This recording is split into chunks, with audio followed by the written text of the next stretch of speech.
In 1952, an Air Force plane called C-124 Globemaster II crashed into a big mountain while flying from Washington to Alaska. Sadly, everyone on board, 52 people in total, didn't make it. The bad weather at the time made it hard to find the crash site, and even later, any attempts to locate it failed. But in 2012, a helicopter crew doing a training mission spotted the pieces of the crashed plane on a glacier called Colony Glacier in Alaska. They started looking for more pieces and confirmed it was indeed the missing plane. Since then, every summer for about a decade, different military groups have been helping in an operation called Colony Glacier. They've managed to identify 40 out of the 52 people whose lives were lost in the crash. The soldiers taking part in this mission take their promise seriously to never leave a fallen comrade behind. They believe it's their duty to bring back those who didn't make it. Another discovery comes from the Alps. In 1991, some hikers exploring the picturesque Alps stumbled upon a human body. It was half frozen in ice at the top of a mountain pass between Italy and Austria. At first, the local police thought it might be a mountaineering accident. But in a few weeks, archaeologists started claiming that this guy might have lived more than 5,000 years ago. They eventually gave the frozen fellow the nickname Ötzi. He was named after the nearby Ötztal Valley. He's become quite famous as the oldest ice mummy on record. Ötzi's frozen state might not be as unique as we thought, and that's where things get really cool. Archaeologists have another theory. See, at first, everyone was convinced that Ötzi marked the start of a cooler period because he had been frozen in the ice without any interruptions since he had lost his life. Yet, over the past few decades, glaciers and ice patches worldwide have been melting away like ice cream on a hot summer day. Not just Ötzi, but other ancient relics like bodies, hunting gear, horse droppings, and even ancient skis started to appear. So, archaeologists say there are similar sites. They found quite a few, and they all fit perfectly into this growing field of glacial archaeology. It seems like as the world warms up, it will show even more ancient secrets from the deep freeze. Moving on to another amazing discovery. In 2018, William Taylor and Nick Jarman were exploring the snowy slopes of Mongolia's Altai Mountains. They found an ancient treasure trove hidden in the ice.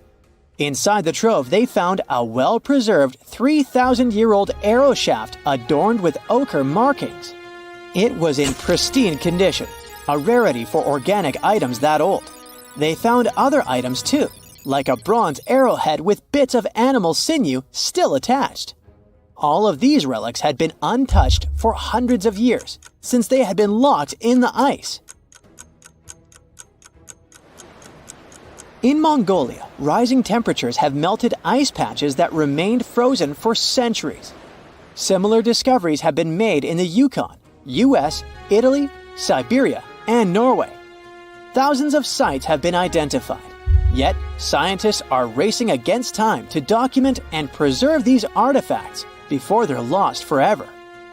The study of these artifacts challenges the definition of these environments as wildernesses and shows how indigenous people coexisted with nature there. Sometimes people find simple items too, as simple as a sandal. This one, discovered on one of central Norway's mountain passes, indicates that people used this route roughly 1,700 years ago. This suggests that there was less snow and ice in that area back then. The sandal, dating back to around 300 BCE, resembles Roman sandals of that era. Again, in Norway, hunters found an iron sword high up on a mountain, more than 5,250 feet above sea level. There's no nearby burial site, and it's puzzling why someone would have a sword in such a remote location. Archaeologists speculate that the owner might have become lost. Then, in 2011, unusual objects resembling giant slingshots began to emerge as the ice melted. Radiocarbon dating suggests that this particular object was crafted around 400 BCE. It measures over 3 feet long and has knife cuts. Those puzzled archaeologists until one team member recognized them as tong, or pliers, used to secure loads on sleds when transporting hay or leaving for animal food. People in the area used hay sleds with pliers until the 1950s, when tractors became more common. Now, let's get back in time to thousands of years ago. We can easily do that by looking at this woolly mammoth. This creature looks a bit like a cherished but slightly worn-out toy. This ancient giant, whose heyday was 39,000 years ago, is the best-preserved mammoth ever found. Even its signature shaggy hair is surprisingly well preserved, having been trapped in glacial ice until its recent discovery in Siberia. This remarkable animal is stepping into the limelight in Yokohama, Japan. Scientists are running tests that might bring this extinct species back to life. When they stumbled upon this female mammoth, they uncovered a hidden treasure, a sample of her blood preserved beneath the ice. So they believe this ancient blood could hold the key to resurrecting the mammoth. They also found well-preserved muscle tissue. She was between 50 and 60 years old when she met her icy fate. The discovery of mammoth blood has reignited debates about the ethics of bringing back extinct creatures, like in Jurassic Park. Their ambitious plan is to implant an egg into a living elephant for a 22-month pregnancy, hoping that at least one living mammoth cell might survive. Hop on, we're going to the French Alps. We are at a spot not far from where an Air India plane tragically crashed 46 years ago. We're accompanied by a diligent mountain rescuer and his neighbor. They went to this area after a bunch of tourists had noticed a strange-looking thingy on a glacier. It was a bag. The Indian embassy in Paris got wind of it, and it was all set on getting that bag. What makes it kinda cool is that it had diplomatic mail and Ministry of External Affairs written on it. The Air India flight was on its way from Mumbai to New York when it took a nosedive in January 1966. It took 117 people on board down with it. Guess what else was inside the bag besides the soaked diplomatic mail? It had a stack of old Indian newspapers. So, alongside those, they also found bits of the plane's cabin, a lone shoe, and a bunch of cables. Totally unexpected treasures on that mountain. During the summer of 2013, scientists stumbled upon a message left behind by a geologist named Walker, who had placed it there 44 years before. That message sort of served as the man's last testament. He passed away just a month after hiding the bottle in the rocks on the island. The content of the message was quite astounding. In 1959, Walker had measured the distance from those very stones to the glacier's edge, and it clocked in at a mere 167 feet. By 2013, that distance had ballooned to 400 feet. Researchers are convinced that this stark contrast between the two measurements underscores the consequences of ongoing global warming. Imagine the melting ice in Norway's mountains as a time machine revealing a treasure trove. Nearly 800 Viking artifacts tucked away for over 1,000 years have been unearthed. They give us a peek into the bustling trade networks of the Viking era and the critical role of the mountain passes in this ancient commerce. Among the finds are leather shoes, cozy woolen mittens, stylish tunics, feathered arrowheads, horseshoes, walking sticks, and kitchen gadgets from the Viking chef's toolkit. There are even Viking pack horse souvenirs. These artifacts provide us with insights into ancient travel habits and the peak times when those paths were bustling with activity, and give us a glimpse into the lives of adventurers. Well, get this.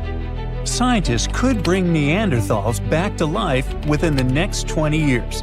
Not as fossils, not as simulations, but as actual living beings. And no, this isn't a sci-fi movie pitch, but a real debate happening right now in genetics labs and ethics panels around the world. The DNA has already been decoded, And the only thing standing between us and a living Neanderthal is whether we should do it, not whether we can. So let's get some things clear. Neanderthals weren't cavemen dragging clubs around as cartoons taught us. They were just like humans, our close cousins, who lived across Europe and Asia for hundreds of thousands of years. They cared for injured members of their society, made tools, wore clothing, and survived scary Ice Age conditions that would wreck most modern humans. Then, around 35,000 years ago, they vanished. No one fully agrees on why. Changes in temperatures, competition with Homo sapiens, health issues, or interbreeding. All of it probably played a role. The reason this resurrection talk even exists is that scientists finished sequencing the entire Neanderthal genome back in 2010. It's like an instruction manual written in DNA, telling a body how to grow, function, and survive. Now, once you have that manual, the question shifts from what were Neanderthals like to could we rebuild one? This is where CRISPR enters the story. It's a gene editing tool that works like molecular scissors. It lets scientists cut DNA at precise spots and replace sections with different genetic code. They already use it to study health conditions, edit embryos in animals, and even modify human stem cells in labs. Now, in theory, scientists could take human stem cells and slowly replace modern human DNA with Neanderthal DNA, piece by piece. One famous geneticist from Harvard says it could happen within a couple of decades. He doesn't mean that copying a Neanderthal straight from a fossil, because ancient DNA is too damaged for that. Instead, his idea is to take human DNA and slowly change it piece by piece until it matches Neanderthal DNA. So it wouldn't be a copy from the past, but a modern human body rebuilt using Neanderthal instructions. Whoa!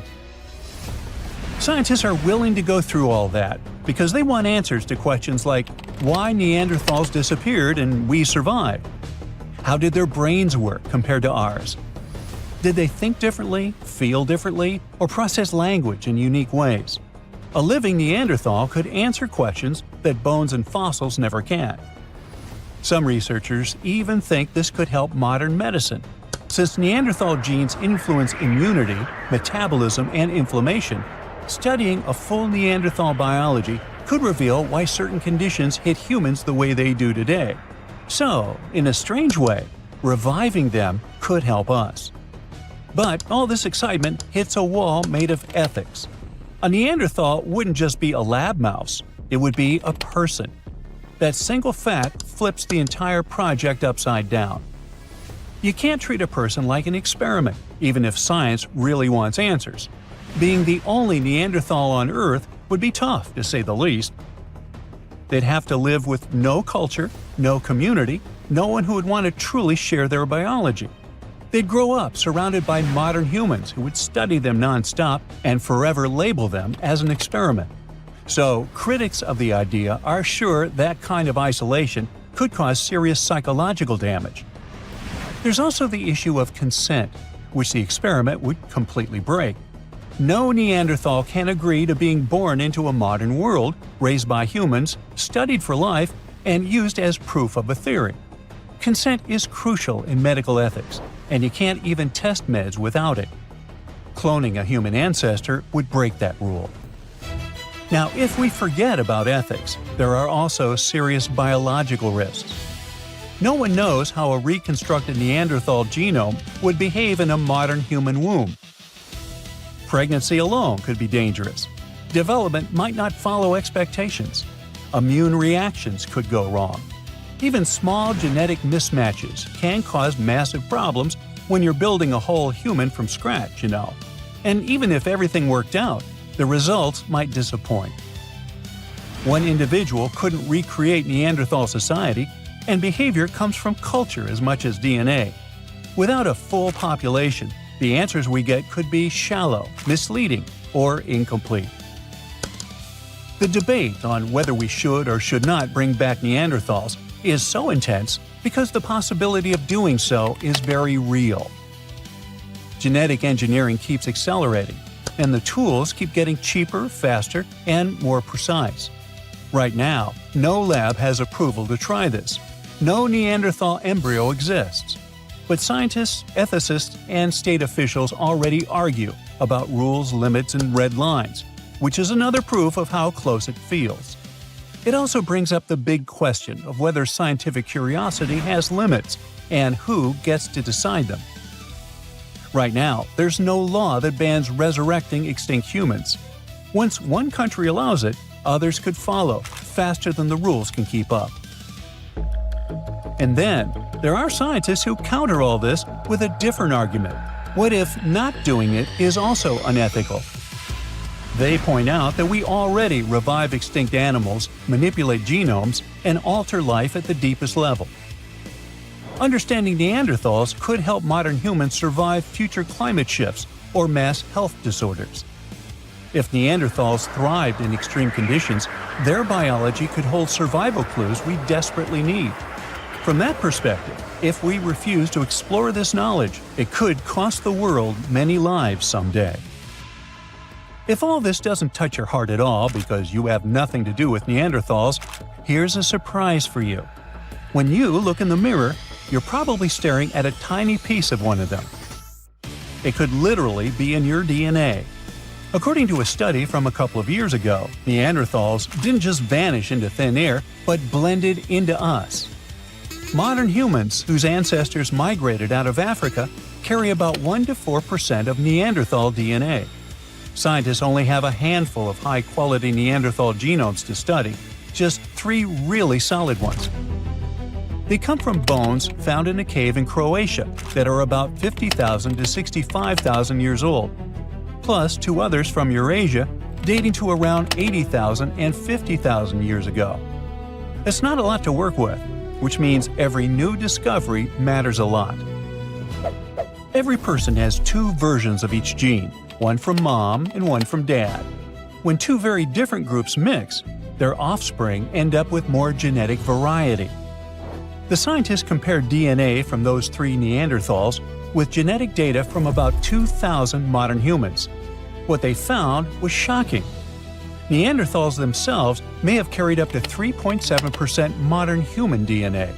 So Neanderthals weren't just mixing into us, we were mixing into them too. Roughly 1 out of every 30 Neanderthal parents may have been a modern human. And this didn't happen just once. The DNA shows at least 2 big periods of mixing. One happened around 200 to 250,000 years ago, and another around 100 to 120,000 years ago. There may have been more, but DNA is like a blurry photo. The older the event, the harder it is to see clearly.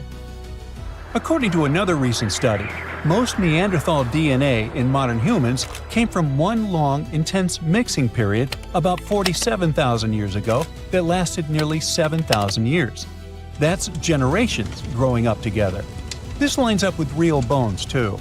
Scientists found skulls about 100,000 years old in Middle Eastern caves that look mostly like modern humans, but with thick brows and other Neanderthal-style features. Sadly, it looks like Neanderthals had a much smaller population than scientists thought. This makes it harder for them to stay genetically separate. As waves of modern humans kept moving out of Africa and mixing with them, Neanderthals didn't disappear, but dissolved into the larger human population. So, Neanderthals didn't lose the game of evolution. They're part of us. It's something worth keeping in mind when you think about the ethical side of bringing back one of them. In 2021, while drilling about 11 feet beneath the surface of permafrost in northeastern Siberia, researchers uncovered a 24,000-year-old frozen life form. And then, they brought it to life. Before cloning it, or better said, it cloned itself. This might sound like the beginning of a sinister horror story, but don't worry, it's actually quite the opposite.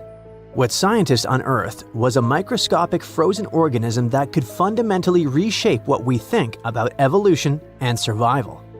The uncovered tiny creatures are called bdelloid rotifers, microscopic animals with little wheel-like mouths that they use both for moving and feeding. They were first discovered in 1696 and are fairly common in freshwater environments around the world, with a few saltwater species. They might seem unremarkable, but scientists have been studying them since early microscopes made it possible to actually see them. Because even though there are only a few dozen microns wide, they're surprisingly complex, with brains, guts, muscles, and reproductive systems. Could it be that within that complexity lies the secret to ultimate resilience, maybe even for us humans? Let's break it down. These creatures are extremophiles. That means they can survive being completely drained of water at any point in their life cycle, then lie dormant until rehydrated. But that's not all. They can also persevere through some of the harshest conditions on Earth, or in outer space, or even being stuck in the Siberian permafrost wasteland for tens of thousands of years. This is possible because they can enter cryptobiosis, a condition where organisms pause their metabolism and become nearly inactive. It may sound sciencey, but actually, some of the everyday products we eat are stored in a fridge thanks to this phenomenon. Take yeast, for example. Live yeast cells are surrounded by a protective layer made of dead cells and some nutrients. You can keep yeast at room temperature, but if cryptobiosis comes into play, in the form of your fridge or freezer, it stores much better and longer. During cryptobiosis, rotifers accumulate protective compounds like chaperone proteins, which help them repair and recover once favorable conditions return. Chaperone proteins are like tiny bodyguards. Their job is to keep other proteins in the cell from falling apart under pressure. When the body is stressed, whether from heat, cold, toxins, dehydration, or just the natural aging process, the proteins inside our cells can start to misfold. Proteins need to be folded into very specific shapes to function properly, and when that structure breaks down, they become useless, or worse, harmful. Misfolded proteins can pile up and interfere with normal cell function. In some cases, they clump together in ways that poison the cell. This kind of damage is even linked to serious health conditions. So, if rotifers have developed powerful proteins that prevent cellular chaos even under extreme conditions, could we use them to protect human cells from diseases and aging? By analyzing the age of the ice they were found in, scientists figured out that these frozen rotifers were at least 24,000 years old. That's a huge leap from earlier studies, which showed they could survive frozen for only about 10 years. Now that's what you call record-breaking. This period of Earth's history is known as the Late Pleistocene Epoch, a time dominated by the Ice Age, which means these invertebrates were lying dormant when Manny and Sid were having their adventure while roaming the icy landscapes, along with saber-toothed cats and giant ground sloths. Fun fact: although animated movies like Ice Age show woolly mammoths as huge, towering giants, they were actually about the same size and weight as today's average African elephant. Nature and evolution can be so cruel, yet fascinatingly unpredictable. Massive, menacing beasts that came from the Ice Age couldn't survive it, yet something tiny and weird, like a bedelloid, could. But regarding our unfrozen creature, after the soil thawed, the organism didn't just begin moving again, it also started reproducing. This is thanks to an ability called parthenogenesis, a specific form of reproduction in which embryos develop from unfertilized eggs, allowing them to reproduce independently. It really is like cloning, but it happens naturally. Many organisms, such as certain insects, reptiles, and even some birds, are capable of parthenogenesis, at least under specific conditions. For example, in honeybees, males develop from unfertilized eggs through parthenogenesis, making them genetic copies of their mother. However, parthenogenesis is often seen as an evolutionary disadvantage because it limits genetic diversity, meaning that most species that reproduce this way eventually face extinction. Despite this, bedelloid rotifers have diversified into over 450 distinct species over millions of years, which is extremely rare. Scientists believe their survival comes down to a few evolutionary adaptations.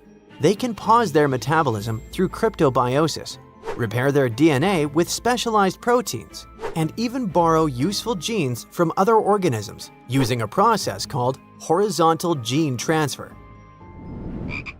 Unlike most animals which rely solely on inherited DNA, these organisms can steal genetic material from bacteria, fungi, and even plants, splicing foreign genes into their genome to gain new survival traits. Some studies have shown that up to 10% of their active genome comes from foreign DNA. This could explain their extraordinary resilience. They borrow genes for stress resistance, toxin breakdown, or radiation repair, essentially patching and upgrading their DNA in real time. It's not like the mind flare from Stranger Things, where the creature absorbs another organism to improve itself and grow. It's more like a spy stealing a blueprint from a rival lab to learn its secrets.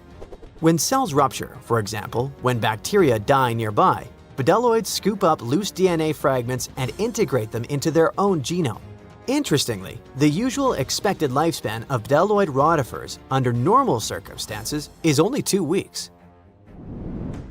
The soil sample that contained these rotifers also held nematodes, or roundworms, another group of tiny survivors already known to withstand tens of thousands of years icebound. This isn't just limited to microscopic animals. Researchers have successfully regrown Antarctic moss and entire Campion plants from seeds and samples frozen for hundreds or even thousands of years. In 2016, a team of Japanese scientists brought tardigrades, or simply water bears, back to life after 30 years in cryptobiosis.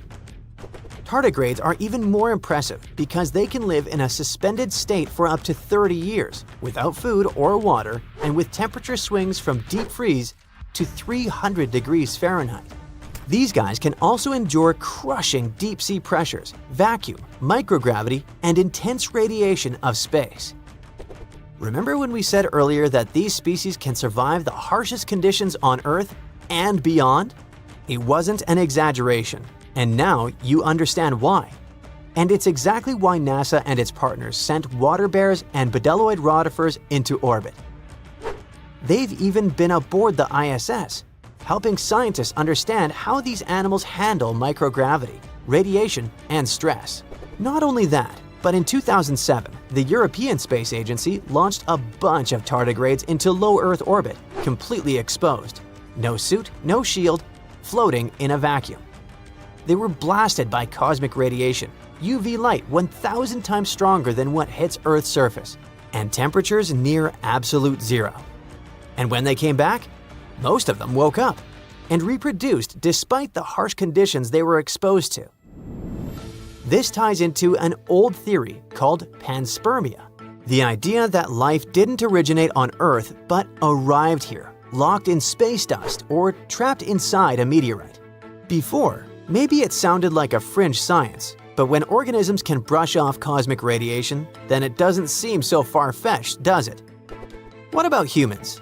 Does this mean we now fully understand the way hibernation works and are close to putting humans in this state? Sorry for spoiling it for you, but it still feels more like science fiction.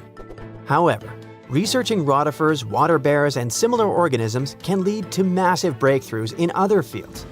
Their resilience might be a blueprint for medicine, for reshaping what it means to age, maybe even to pause life itself, or extend it.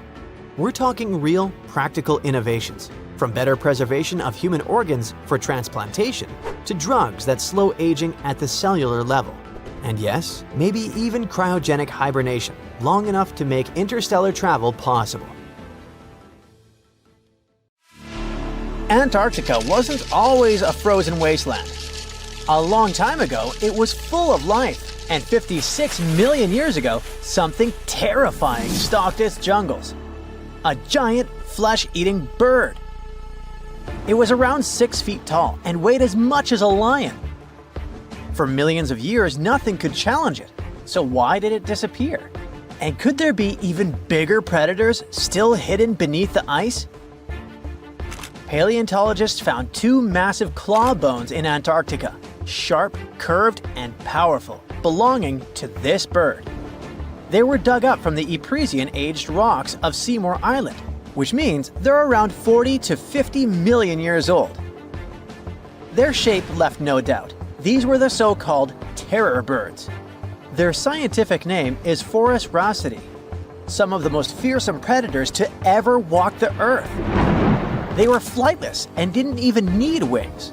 Instead, they could sprint at breakneck speeds, like ostriches from a nightmare.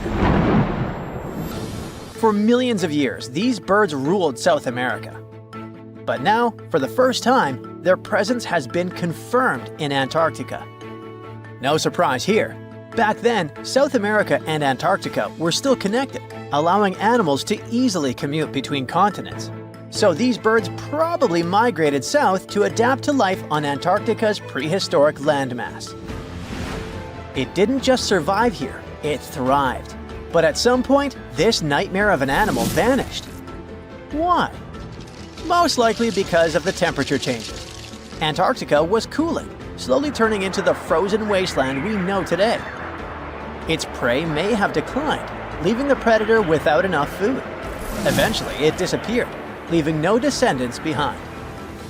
Researchers hope that they'll find a complete skeleton eventually. They're also wondering where there might be even bigger species waiting to be discovered. Perhaps these birds evolved into a completely new Antarctic lineage. But for now, all we have are two giant, creepy claws. People often think that there are almost no animals or plants in Antarctica. But that's not true at all. Penguins waddle around, and forget the cute tiny ones. Antarctica used to have 6-foot-tall monsters. The emperor penguins are the largest penguin species alive today. They can dive over 1,800 feet deep and hold their breath for over 20 minutes. There were giant ancient penguins around 38 million years ago. They were the size of humans. Fossils show they had long, sharp beaks, making them terrifying hunters of fish and squid. The fish there are also absolutely fascinating. Forget giant squids. Colossal squids are nightmares even bigger. Some reach over 40 feet long with massive, super sharp beaks and eyes the size of dinner plates. Finally, orcas, the apex predators of the Antarctic Ocean.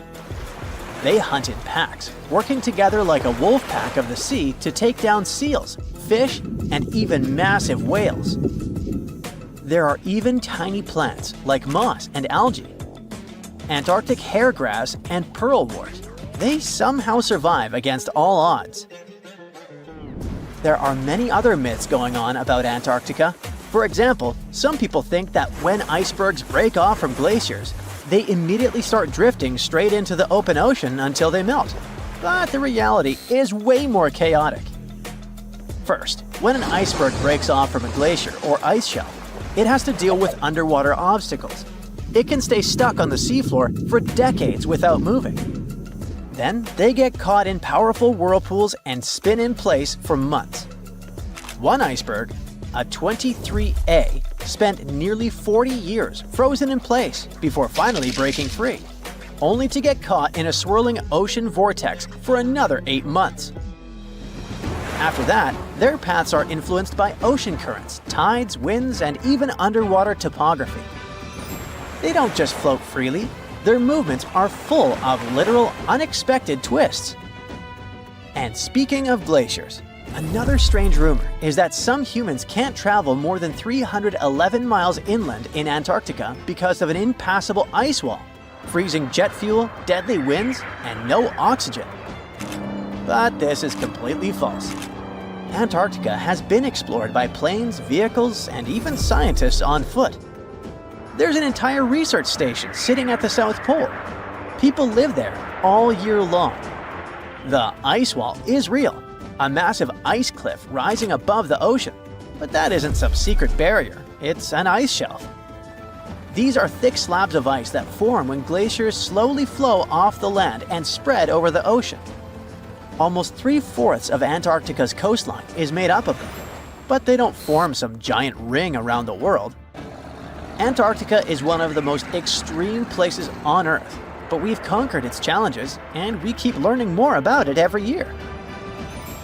That's why every year, millions of dollars are poured into keeping research stations running, protecting wildlife, and making sure the people who live there have everything they need.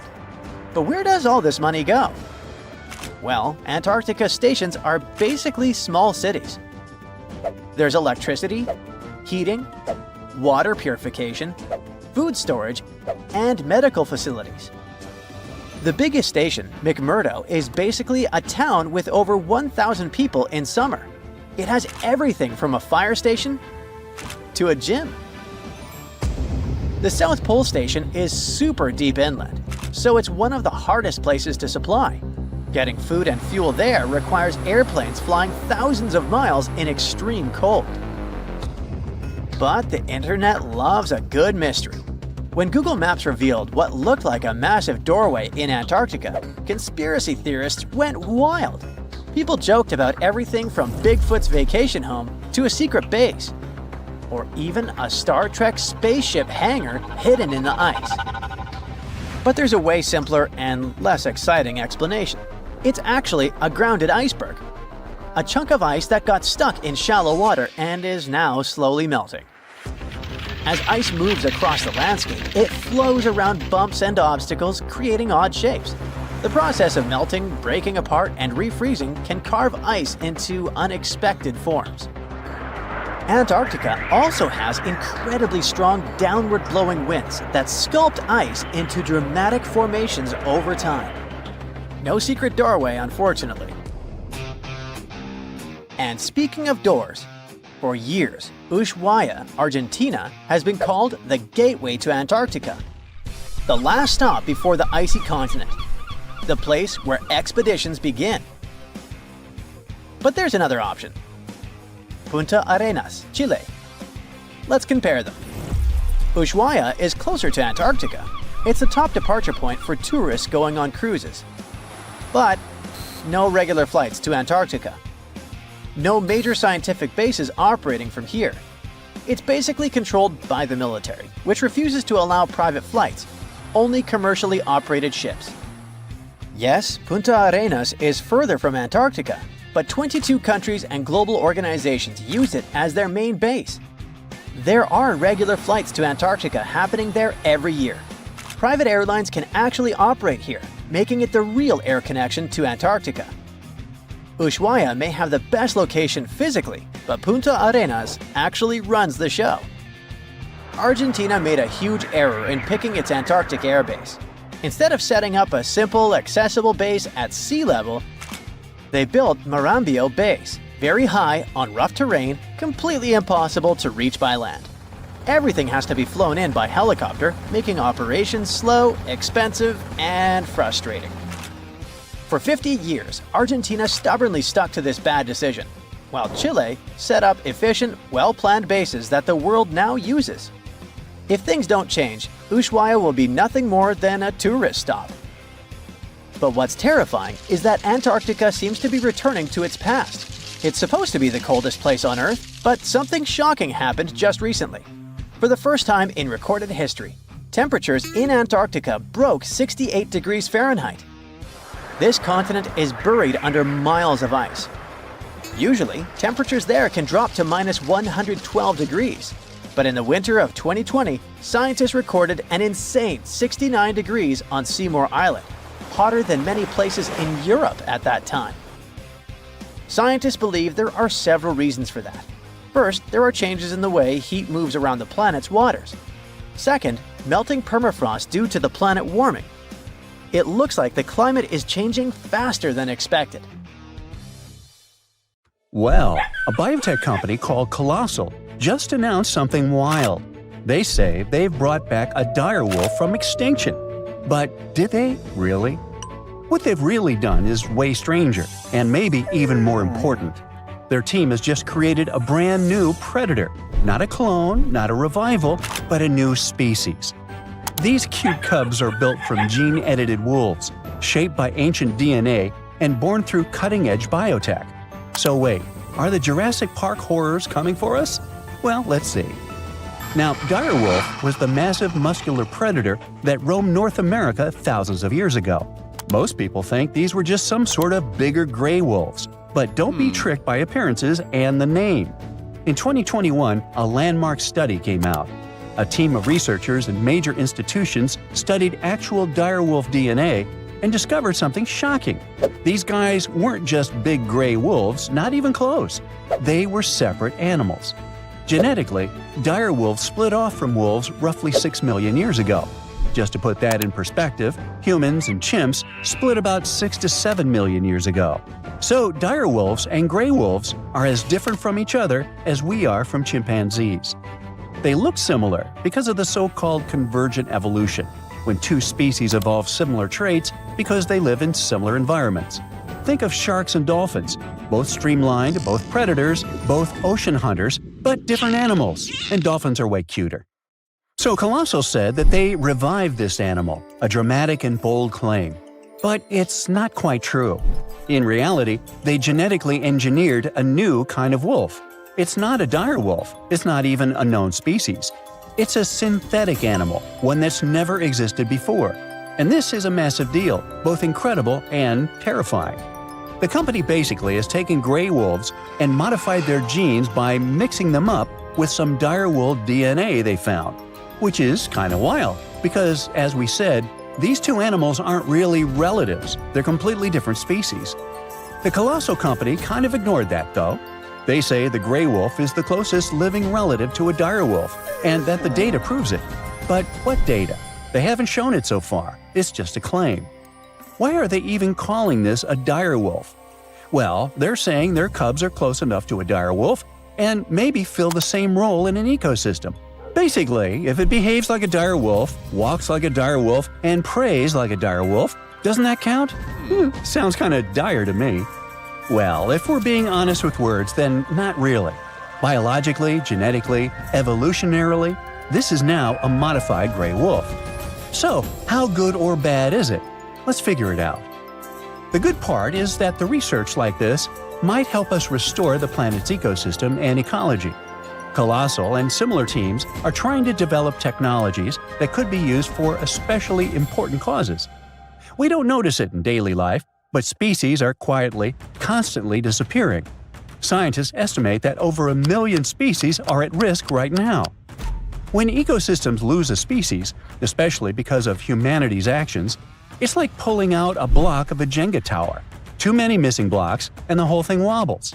But Colossal believes that if we can't bring the exact block back, we can create one that fits closely enough to stabilize the structure. For example, they've also worked on cloning red wolf-coyote hybrids. This might help repopulate U.S. ecosystems where red wolves once thrived. All the tools these scientists invented might even help with currently endangered species. Another genuinely mind-blowing part is that scientists working with Colossal found real, usable DNA from direwolves. That alone is a massive achievement. We do have direwolf fossils, tons of them from the La Brea tar pits. Hey, don't stick your toe in there. But those fossils are soaked in tar. Because of that, their DNA is usually ruined.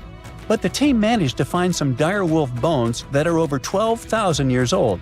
These specimens gave researchers enough material to begin building a direwolf genome. Not a full one, but a basic blueprint. Even if we ignore the wild new species part, this achievement is still huge because it'll help us study the extinct direwolves in more detail. We might now learn more about this animal than we ever did before. It's literally molecular archaeology. Now, all this is great, up to a point. The controversial part is, of course, the Jurassic Park one. We're not just preserving species anymore. We're starting to pull some shenanigans with it. Of course, this immediately raised tons of concerns. Both regular people and scientists are now debating heavily about this and show a lot of skepticism. Another problem is that actual ecosystems are way more complex than Jenga puzzle pieces. They're full of moving parts, millions of them, all adjusting to each other constantly. So, if you throw a new type of wolf into the mix, it won't react exactly the way a direwolf once did. The times have changed, the ecosystem has changed, the extinction happened, nature adjusted, and throwing these cubs into the wild now might be even more destabilizing. That's why these new wolves aren't being released into the wild. They won't be hunting bison or roaming ancient grasslands. That world is long gone. Their prey is gone. their ecosystem is gone. Instead, they'll stay to live in the lab. But if we do start to put our own animals into the ecosystem one day, what happens when ecosystems start depending on human-made species to survive? Well, it's like I always say, it's nearly impossible to science your way out of a situation that you behaved yourself into. If you can't change the behavior, the science might only be flashy and not the solution. Anyway, all these are hard and important questions. For now, we might at least exhale with relief that no one is bringing the dinosaurs back. Yeah. DNA doesn't survive more than 1.5 million years, and dinosaur fossils are stone now, not cells. You can't clone from stone. But what about animals that vanished more recently? Creatures that once lived during the Ice Age, or even just a century ago? Those are within reach. The most famous example is the woolly mammoth. These shaggy giants once stomped across the tundras of the north, shaping nature by knocking down trees, flattening snow, and fertilizing soil. Their disappearance helped turn thriving grasslands into mossy, carbon-trapping bogs. Now scientists want to take preserved mammoth DNA from frozen remains, compare it with elephant DNA, identify the key differences, and create a new hybrid. Kind of the same thing we did with these new dire wolf cubs.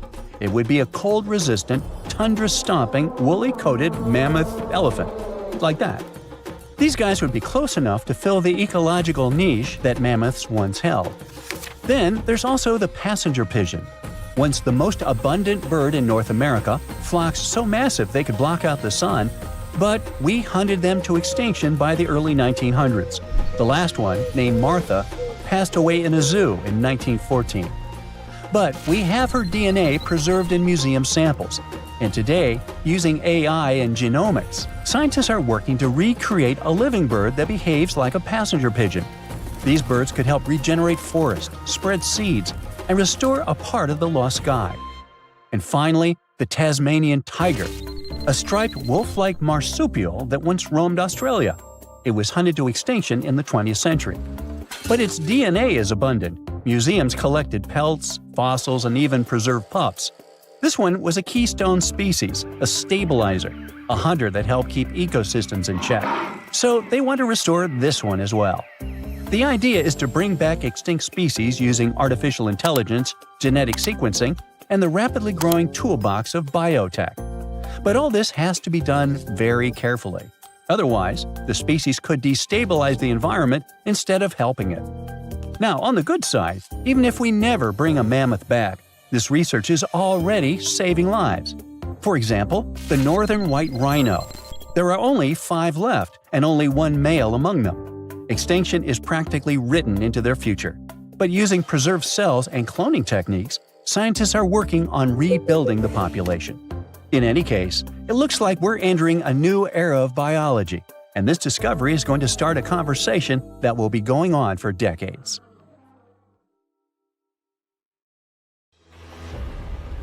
In 1985, Chilean biologist Dr. Daniel Torres was doing a census of mammals and collecting marine refuse on Cape Sheriff in Antarctica.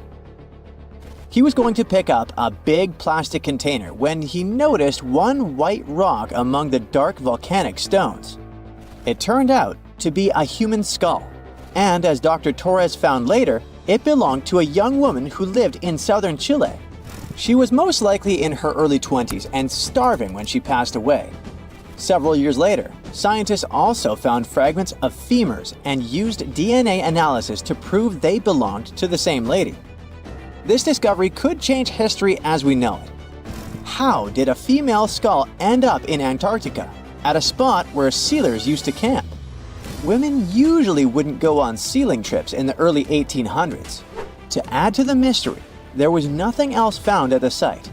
No papers, no special markings, no tools or other objects that could tell us who she was, what happened to her, or how she ended up there.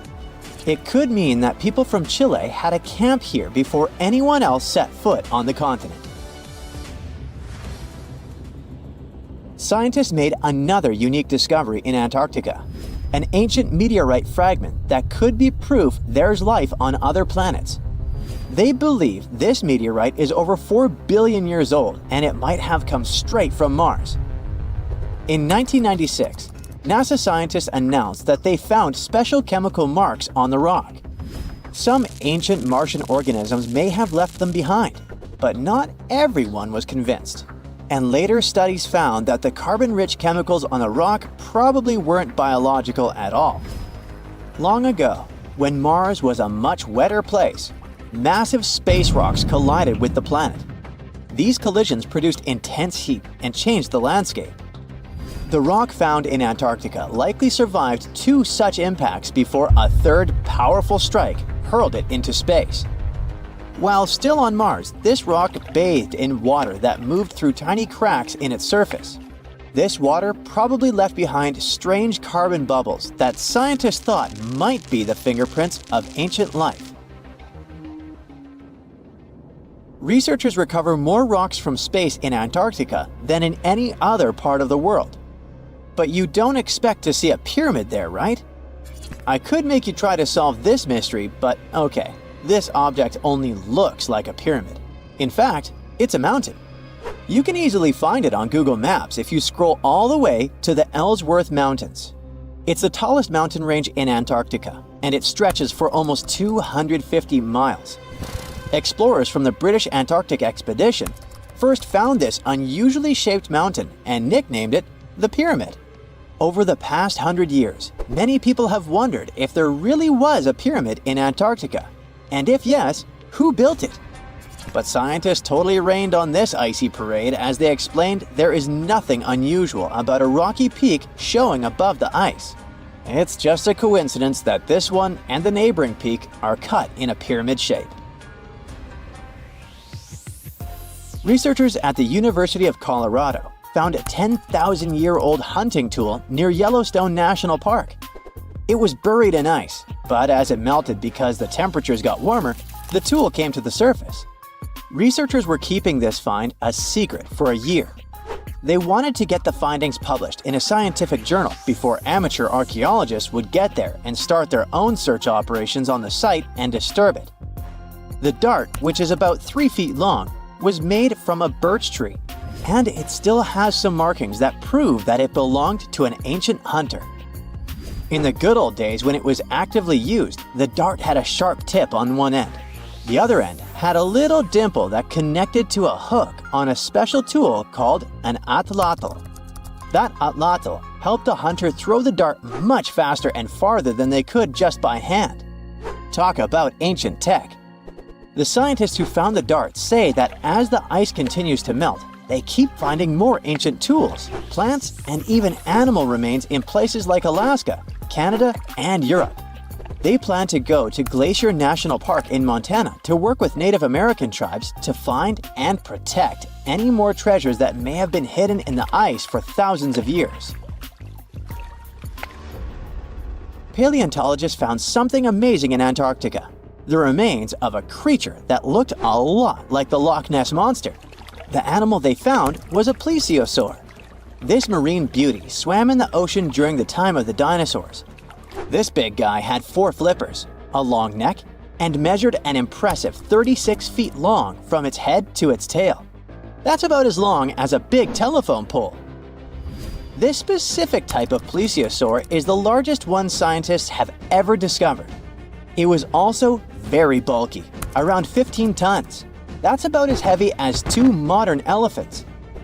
The fossils of this giant sea creature were first found on Seymour Island in Antarctica back in 1989. But the plesiosaur was so huge and stuck in such hard rock that it took the scientists 3 more trips to get all the fossils out. In the end, they brought 1,760 pounds of fossilized bones to the lab. The scientists noticed that some of the vertebrae bones were fused together, which means this plesiosaur was a fully grown adult. After studying the fossils, scientists decided it had lived 30,000 years before the mass extinction that wiped out dinos about 66 million years ago.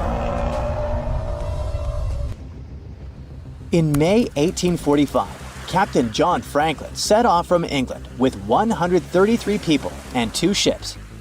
They were trying to find a sea route called the Northwest Passage to make traveling between Europe and Asia shorter and faster. The last people who saw Franklin and his crew were sailors on 2 whaling ships in August of that same year. After that, no one knew what happened to them, and it became a big mystery that lasted almost 170 years. People sent search teams to the icy parts of northern Canada, where they found some spooky clues. There were things left behind by Franklin's crew, and they heard sad stories from Inuit people who lived there. They even found a note from 1847 on King William Island, written by one of the crew members. The note said the 2 ships had gotten stuck in the ice. Finally, in 2014, Canadian scientists announced that they had found the wreck of the Erebus at the bottom of the Wilmot and Crampton Bay. 2 years later, they found the second ship, about 45 miles away. Both ships were still in great shape, even after being underwater for so long. Underwater archaeologists studied the cabins on the ships and brought back hundreds of objects. Thanks to these artifacts, they can paint a better picture of what really happened during the last days of Franklin's dangerous journey. A mountain hiker found an unusual sandal in an area known as the Horse Ice Patch in Norway in the summer of 2019. The hiker sent GPS coordinates and photos of the find to researchers who study archaeology preserved within glaciers and ice patches. The archaeologists checked the weather forecast and figured out that they only had 1 day to retrieve the show before the snow covered it with a thick blanket. Then it would take years for it to melt, so they had to act fast and rush to the location to secure the sandal. This vintage shoe turned out to be around 1,700 years old after radiocarbon dating. They also found other artifacts in addition to the Iron Age footwear, such as frozen horse manure from the Viking Age and textiles. All these findings could mean that there used to be a travel route in the mountains that connected inland Norway to the coast a long time ago. Giant vase-like sponges, otherworldly jellyfish, segmented worms covered with bristles, and large octopuses are the newest Antarctica discovery. Scientists found them after a giant iceberg had broken away, and it turned out to be a treasury of ancient life under ice. In January 2025, a huge iceberg the size of Chicago, called A84, broke off from Antarctica's George VI ice shelf, which is a large ice shelf about 280 miles long, 12 to 43 miles wide, and around 820 feet thick. In the summer, which lasts from November to late February, the ice shelf melts at the surface, and meltwater ribbon lakes form. They're elongated and ribbon-like. That's how they got their name. Anyway, when the iceberg floated away, it left part of the ocean floor wide open, and it was a spot no one had ever seen before. Scientists on the research ship Falkor 2 were nearby in the Bellingshausen Sea. As soon as they heard about the iceberg, they immediately changed their plans. They understood that it was a super rare chance to check out something unknown and amazing, like lifting a rock in the forest to see what's hiding underneath. The researchers used an underwater robot named Sebastian and explored the deep sea for 8 days. They went as deep as over 4,200 feet. Down there, they found a hidden ecosystem. There were big corals and sponges literally packed with sea animals. A whole world under the ice. The researchers thought they'd find some life down there, but they didn't expect to see so much. And this underwater ancient life wasn't just surviving, it had been thriving in that harsh, icy place for a really long time. Anemones that looked like fluffy little trees, sea spiders, ice fish, octopuses. The research was live streamed to scientists from all over the world, and those live streams are actually in open access. The coolest thing was that some discovered creatures seemed to be new species. Yes, there are probably new species in Antarctica in 2025, and some might only live in this region. That's because Antarctica isn't just really far away. It's been cut off from the rest of the world for millions of years. The Antarctic circumpolar current surrounds it, like a big water moat surrounding a castle. But even if it turns out that those species are not new, The scientists have still found snails, worms with bristles, crustaceans like tiny crabs and shrimp, and a species of the phantom jellyfish. Those are super rare and look otherworldly. Their official name is too complicated, so let's just call them the giant phantom jelly.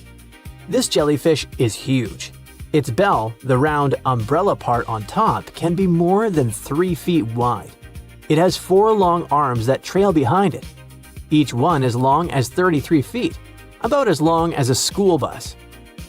Scientists first caught one way back in 1899, but it took them 60 years to realize it was a totally new kind of jellyfish.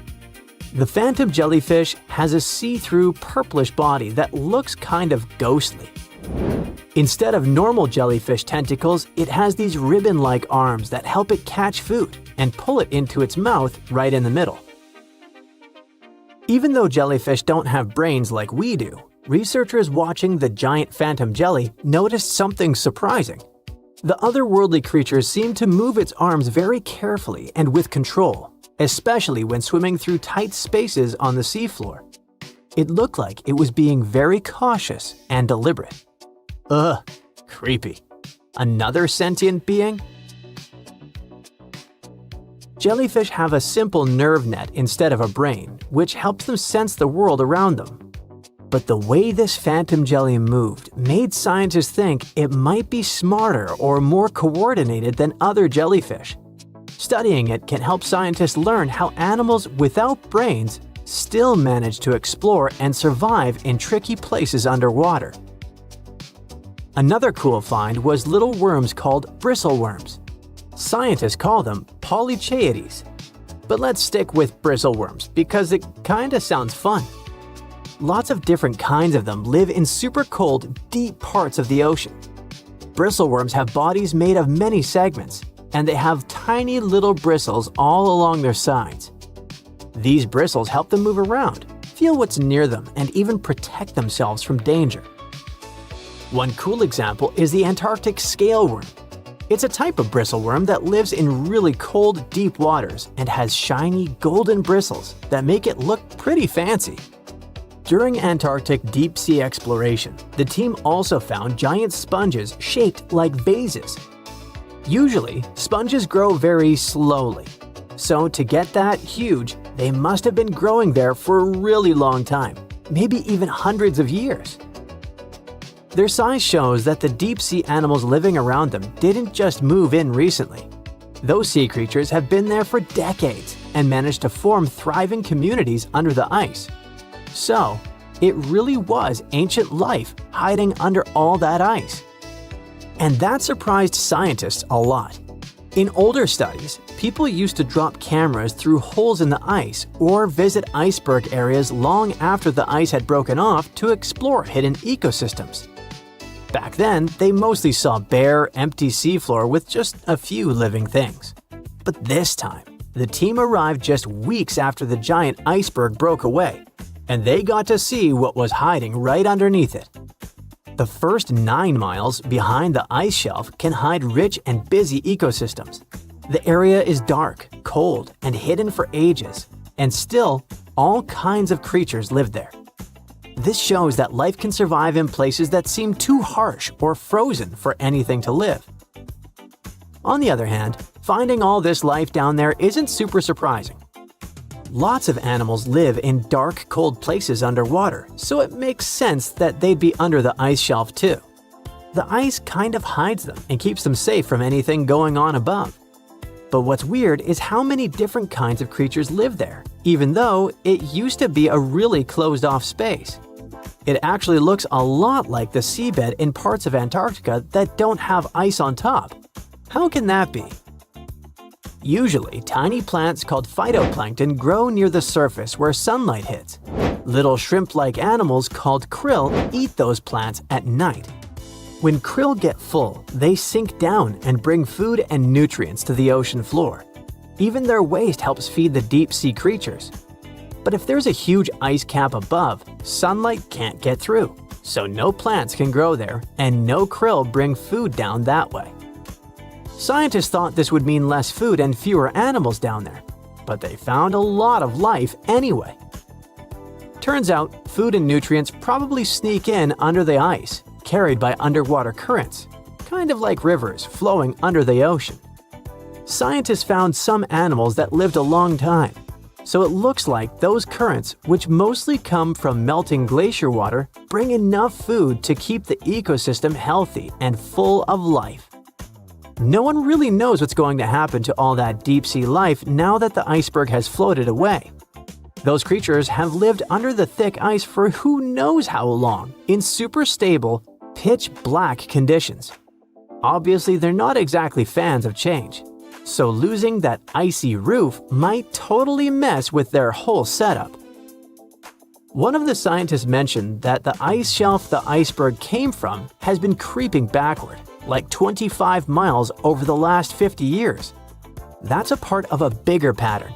Antarctica's ice is melting faster and faster, which pushes sea levels up around the world. That's why this Antarctica discovery matters. The team's trying to figure out not just what's happening now, but how this hidden ecosystem fits into the bigger picture. If we can understand how this place is changing over decades or even centuries, maybe we can predict what's coming next. And it's pretty amazing that breaking ice can tell us so much, right? Consider Lake Enigma. What a fitting name. It's already strange enough because it's not even supposed to exist. But now, we stumbled upon actual life deep beneath it. And this just might help NASA in their search for life in outer space. The lake lies deep in the icy heart of Antarctica, so it's not really a water pool like we're used to, more like a lake-like block of ice, or so we thought. Just recently, Italian scientists discovered a secret that had been buried for ages, an actual body of water, and in this water, life is thriving. Various microorganisms, and even some weird little hunters. Which is super weird, since Enigma sits in a remote and harsh corner of our planet, the northern Victoria Land in Antarctica. The entire South Pole is cold, but in this place, temperatures can plummet to a horrifying minus 41 degrees Fahrenheit, though on average it's around 7. Chilly. Like we said, this lake shouldn't even be there at all. Antarctica is technically the largest desert on Earth, even though it's covered in snow, because it's super dry. There are zero rains, truly little snowfall, and the sun barely evaporates anything. And even if there is some water, the insane winds make sure to dry everything out super quickly. Putting on our thinking caps, this lake should lose an unimaginable 7 million cubic feet of water every year. Yet, the water remains. Why? No one knows. Scientists say there could be something deep underground that refills it constantly. They just have no idea what that might be. Maybe deep underground rivers, melting ice, or something else entirely. But hence the name, the Enigma Lake. The block of ice we mentioned is permanent and super thick, at least 36 feet of it, and that's higher than a 3-story building. So researchers decided to check out if there's anything beneath it. They used a so-called ground-penetrating radar, a super smart echo detector for the ground. This radar sends invisible radio waves into the Earth. When they hit something underground, like rocks, water, or anything else, they bounce back to the device. By measuring how long it takes for the signal to return and how strong they are, we can determine the distance and what exactly the radar hit. That's how animals like bats, whales, and dolphins can see underwater. And we humans stole this cool nature idea to research buried structures and hidden caves. Scientists used this device all over the Enigma surface. This way, they were able to create an entire map of this under-ice world beneath. The water itself wasn't surprising. It's the unique ecosystem in it that shocked them. Unfortunately, no secret monsters or extraterrestrial secrets this time. But there are microorganisms there that may not exist anywhere else on Earth. Somehow, these creatures have managed to survive in complete isolation and extreme cold. It's not that we don't know these microorganisms, we've met them before, just not exactly like this. There are a couple groups hanging out down there. The first one is Bacteroidota. They love breaking down complex molecules, especially in your stomach, and help digest tough plant fibers. They mostly hang out inside us, but in the outside world, we might occasionally find them in soils and oceans. Then actinobacteriota, genius chemists among bacteria.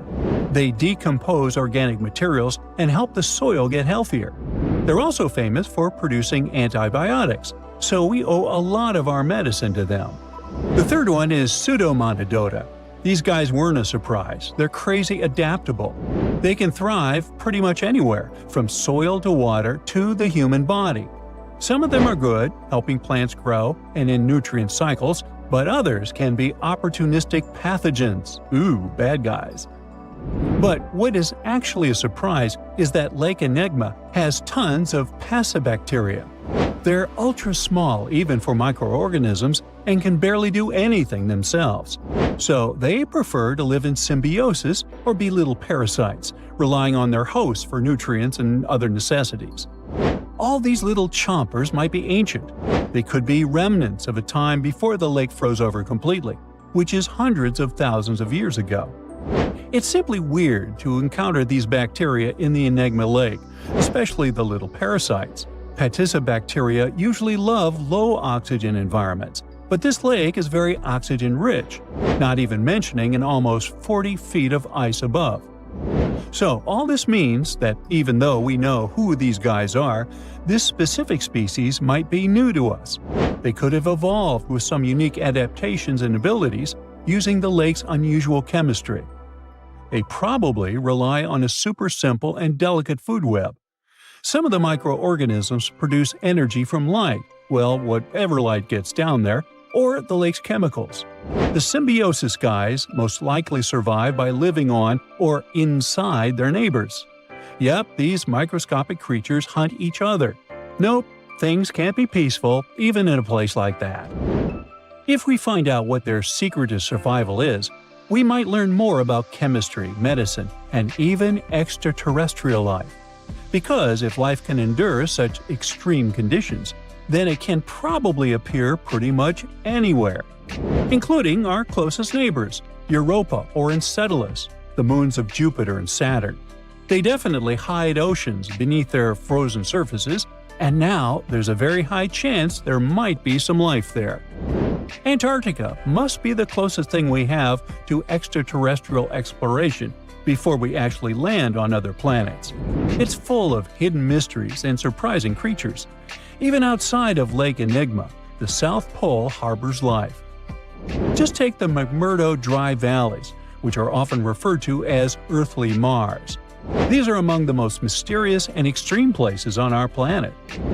They're stretching across Victoria Land in Antarctica, and this is one of the driest places on Earth.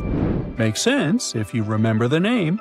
Surprisingly, unlike other parts of the South Pole, this land is almost entirely devoid of snow and ice, just lots of super cold ground. There might even be some sand dunes nestled here and there between the rugged mountains.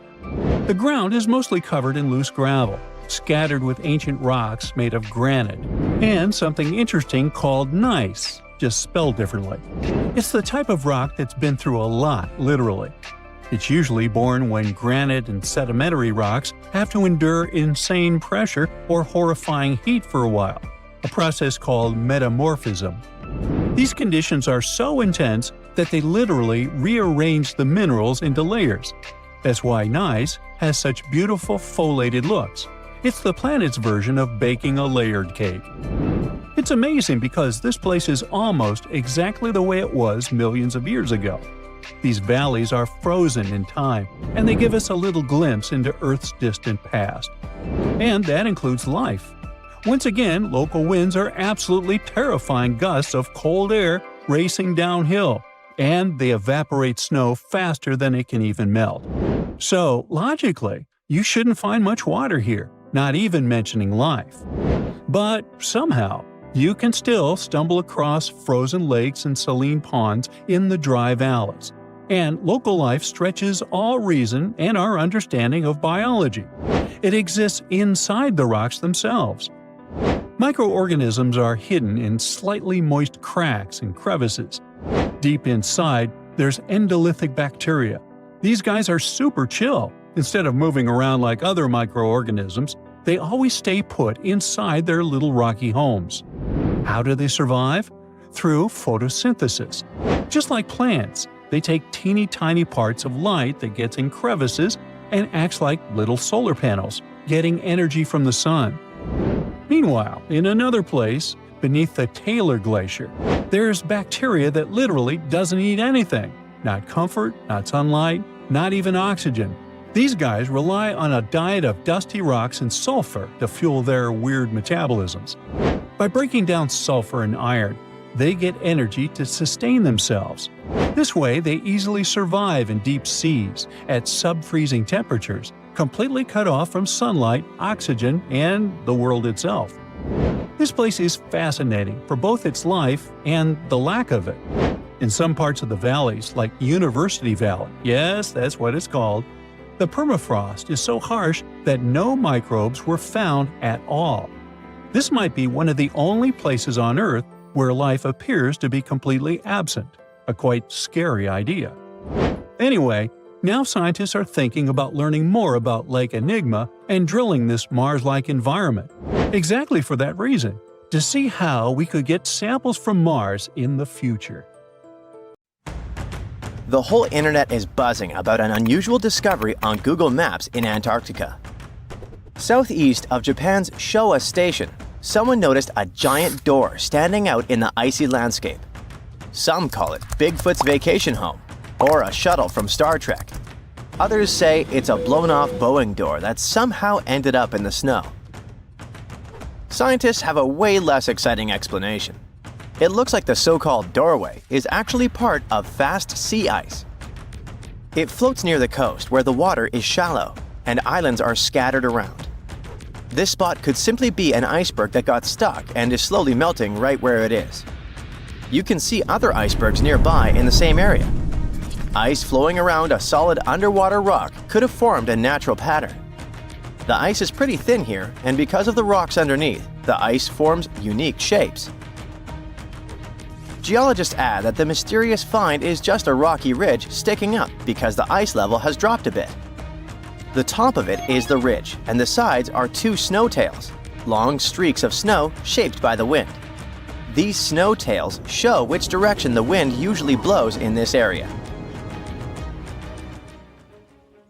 The previous mysterious Google Maps find in Antarctica was a pyramid that turned out to be a mountain. You can easily find it if you scroll all the way to the Ellsworth Mountains.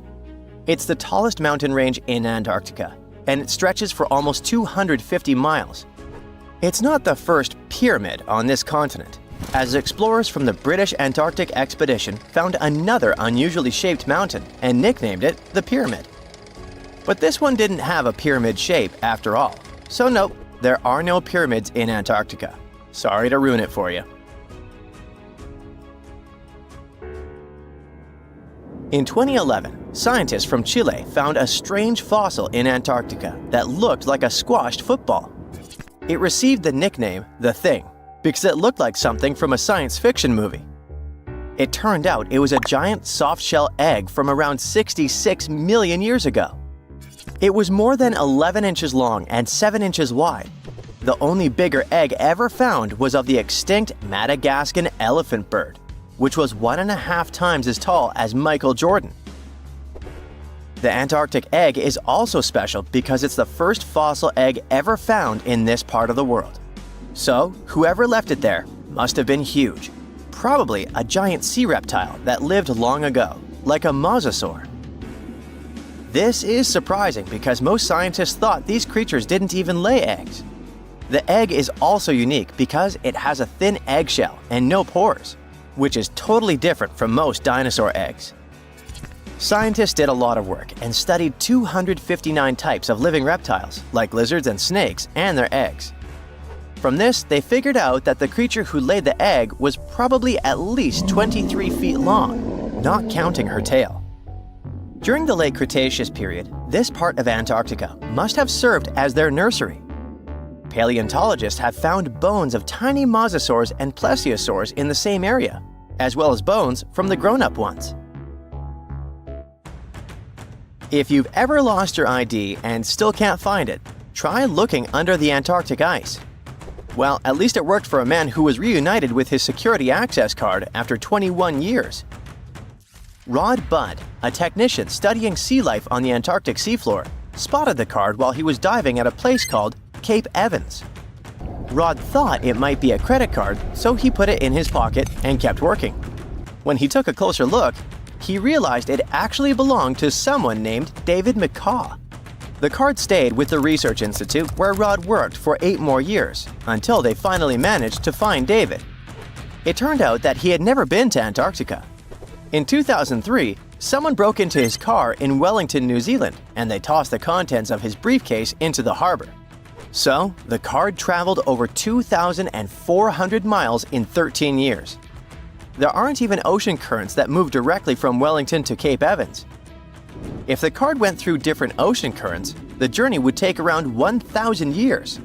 So maybe it got attached to something else that could float more easily, like a piece of debris or a plant that can grow on objects and make them buoyant. Or maybe the person who took David's briefcase was on a ship that went to Antarctica. Or the card somehow stuck to the bottom of a research boat that ended up there. In case you want to see probably the coolest find from Antarctica, you gotta head to the 2025 World Expo in Osaka, Japan.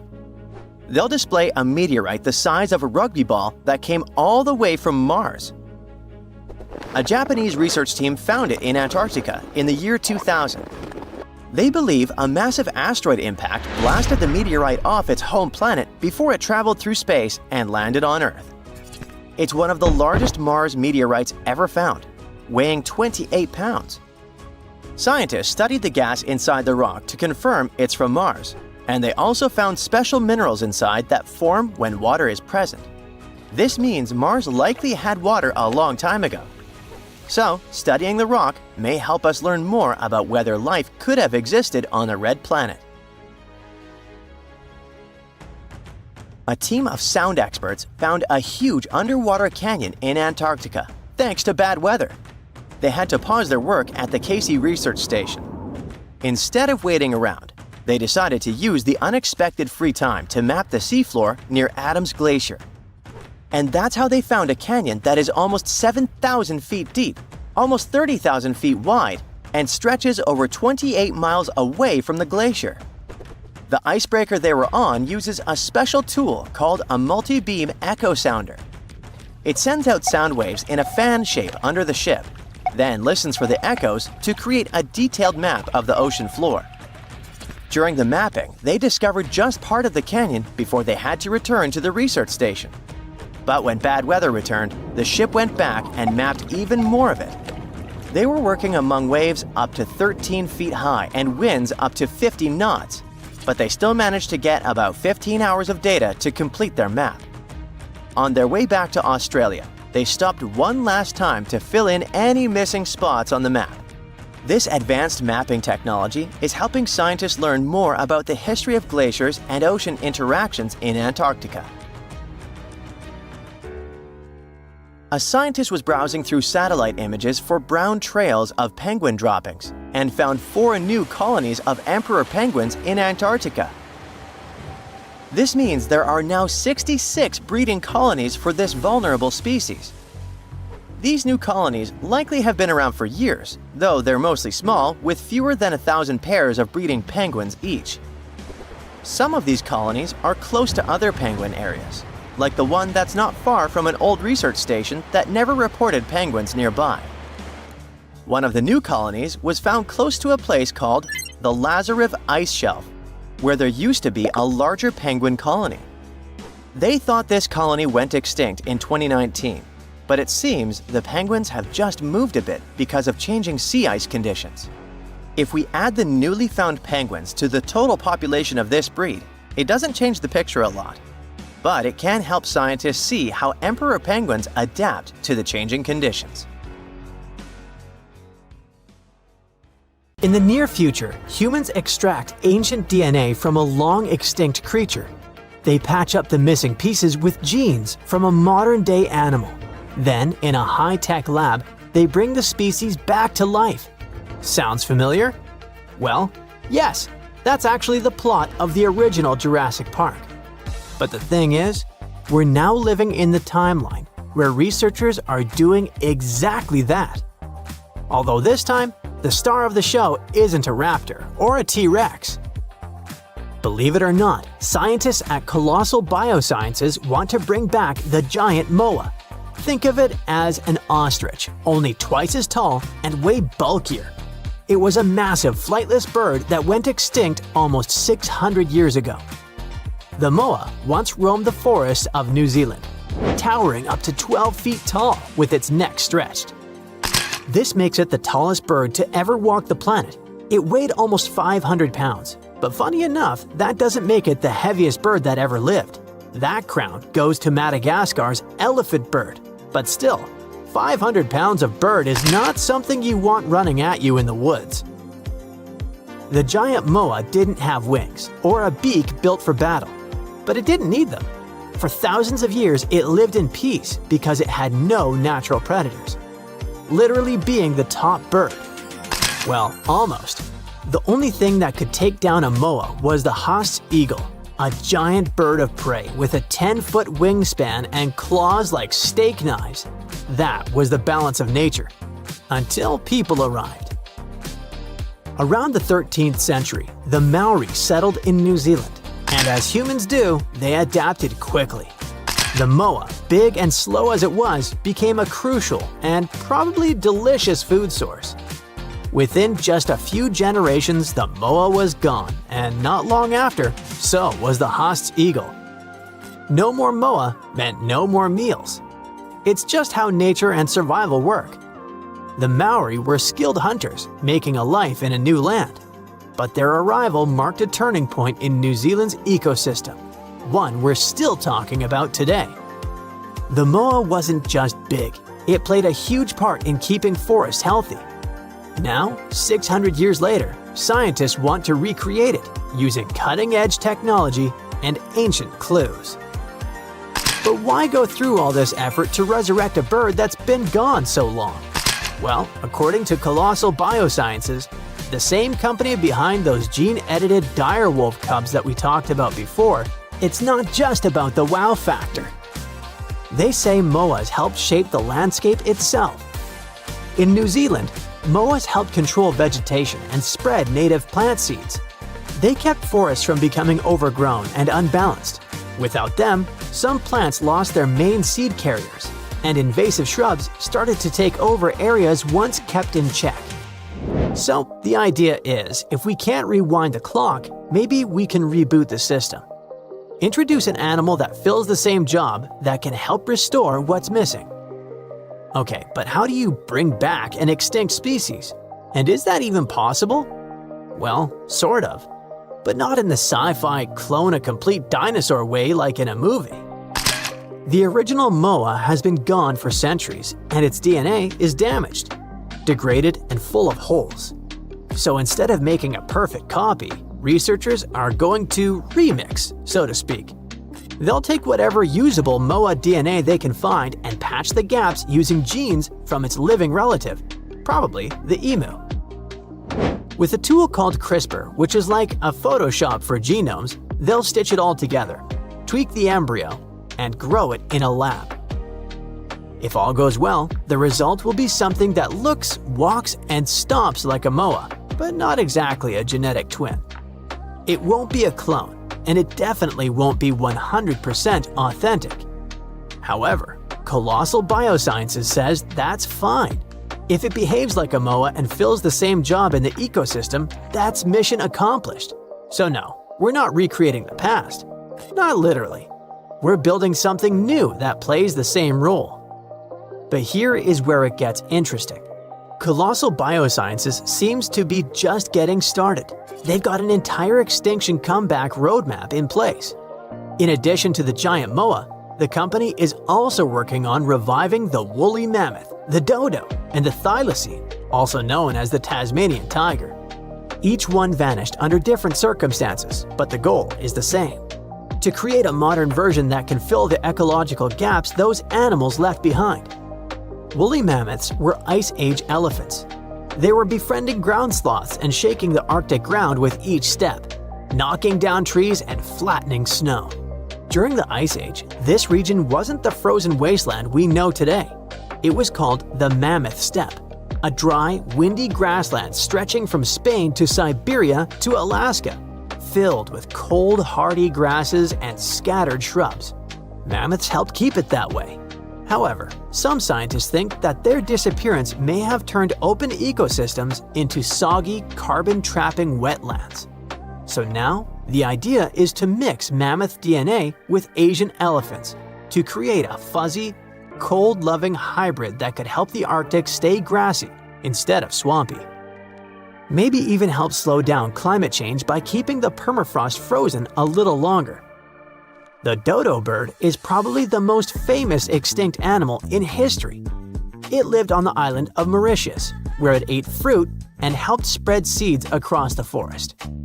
After European sailors arrived, the number of dodos slowly dwindled. It disappeared in the late 1600s, less than a century after it was first discovered, and some scientists believe that its absence had lasting effects on the island's ecosystem. One example would be the Tambalakoke tree, also known as the dodo tree, which might have depended on the dodo to help its seeds sprout. The theory has been debated, but it's safe to say that the dodo had a part in keeping the island's plant life balanced. Now, Colossal is aiming to reintroduce a bird that's similar to the dodo, hoping it can help those forests regrow as well. And then there's the thylacine, my favorite. It's part wolf, part kangaroo, with tiger-like stripes. Despite these strange features, it was a top predator and helped control prey populations in its habitat. But after being blamed for attacks on livestock, it was hunted to extinction. Researchers believe a new thylacine could rebalance nature where things have gone out of hand. So yeah, the MOA might be the headline this time, but it's just one project on a much longer to-do list. However, this is where the big debate begins, because not everyone's on board with this whole bring back a beast plan. While scientists dream of second chances, plenty of people still have big questions. For example, are we actually helping the environment or just poking it with our really expensive science stick? These new animals aren't exact copies. They're mashups. Close enough maybe, but not the originals. Also, ecosystems aren't machines where we can just swap out a part and expect them to work the same. There's also the wildcard factor. A lab-made MOA might not act like the ancient one. It could munch the wrong plants or throw off the balance by outcompeting something that wasn't even around the last time it existed. Some experts worry that tossing new species into today's ecosystem could backfire. After all, the world they're coming back to? It's different. And in some cases, their old homes don't even exist anymore. There's also a deeper concern: the message this sends about extinction. If people believe we can just bring things back, will they take conservation any less seriously? Will protecting endangered species feel less urgent if extinction stops being permanent? So while the science behind all this is undeniably impressive, the ethical questions aren't going away. Should we be reviving species, or should we be doing more to protect the ones that are still here? If both options are true, how do we do so successfully? Whether it's mammoths, moas, or dodos, one thing's clear: we're not just studying nature anymore. We have the power to rewrite it. And like Uncle Ben said, with great power comes great responsibility. Let me know what you think. And as always, stay on the bright side. It all started out as an ordinary working day for Gary Johnson, who was driving his excavator at a quarry in Oxfordshire. He was clearing the clay when, all of a sudden, he hit a bump. It turned out to be a huge footprint, and no animal from today could have possibly left it. Then, Gary noticed another huge footprint, just 10 feet ahead, and then another one. He soon realized those could be dinosaur footprints. And he was right.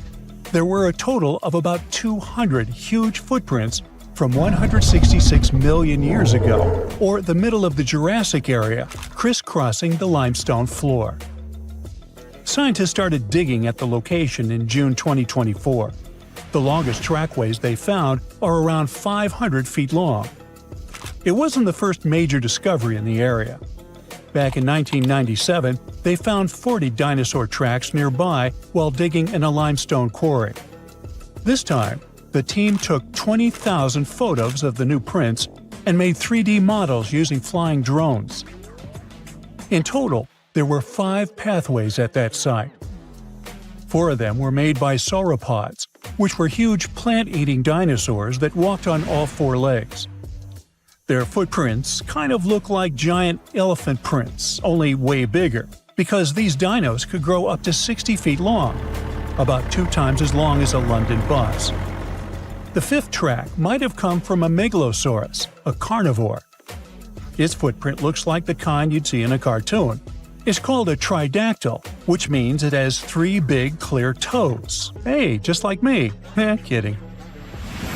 Unlike previous dinos, these guys could walk and even run on there too. Back then, the area they lived in was like a warm, shallow lagoon, and these dinosaurs squished through the mud, leaving their footprints behind.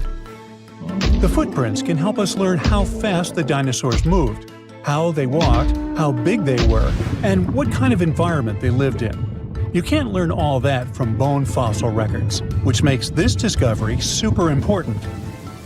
Scientists think that a big storm helped save the prints in such great condition. It could have dumped a lot of mud on top of them, keeping them safe from being washed away.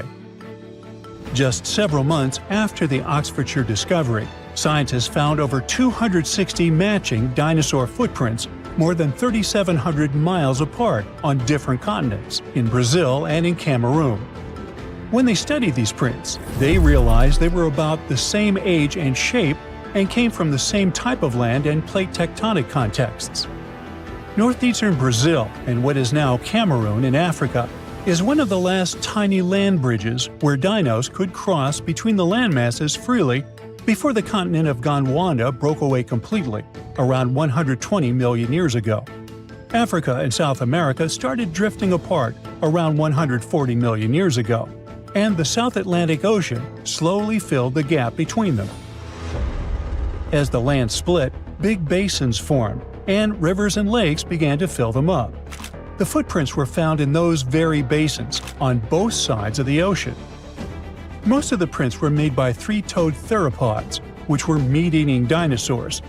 But there were also prints from sauropods and ornithischians, who were herbivores. The plants in those river valleys fed the plant eaters, which helped build a whole food chain. And the muddy ground helped preserve the dinosaurs' footprints, just like in England. The latest footprint discovery, this time in the Scottish Isle of Skye, helped scientists learn something new about the dino habits. So far, they've found more than 130 footprints at Prince Charles Point. And it turns out that huge meat-eating dinosaurs and their plant-eating prey shared the same water here 167 million years ago. Some of the tracks were made by megalosaurs, meat-eating dinosaurs that were early relatives of the T-Rex. Others were from huge, long-necked plant-eaters. Some of them were 3 times bigger than an elephant. The scientists looked closely at the footprints to figure out how the dinosaurs walked and moved around. They believe the dinosaurs were hanging out near shallow freshwater lagoons, just like animals today gather around watering holes. Another important discovery from the Isle of Skye is 2 super rare fossils that are helping scientists rewrite the whole evolution of mammals. Some shrew-like creatures today live just around 1 or 2 years, right? Well, those little guys used to stick around for 7 years or even longer. Scientists found 2 nearly complete skeletons of it on Skye. One was a grown-up and the other was a young one. To figure out how these animals lived and grew, scientists used high-tech X-ray scans to look inside the rock and check the teeth, kind of like counting tree rings to find out how old the tree is.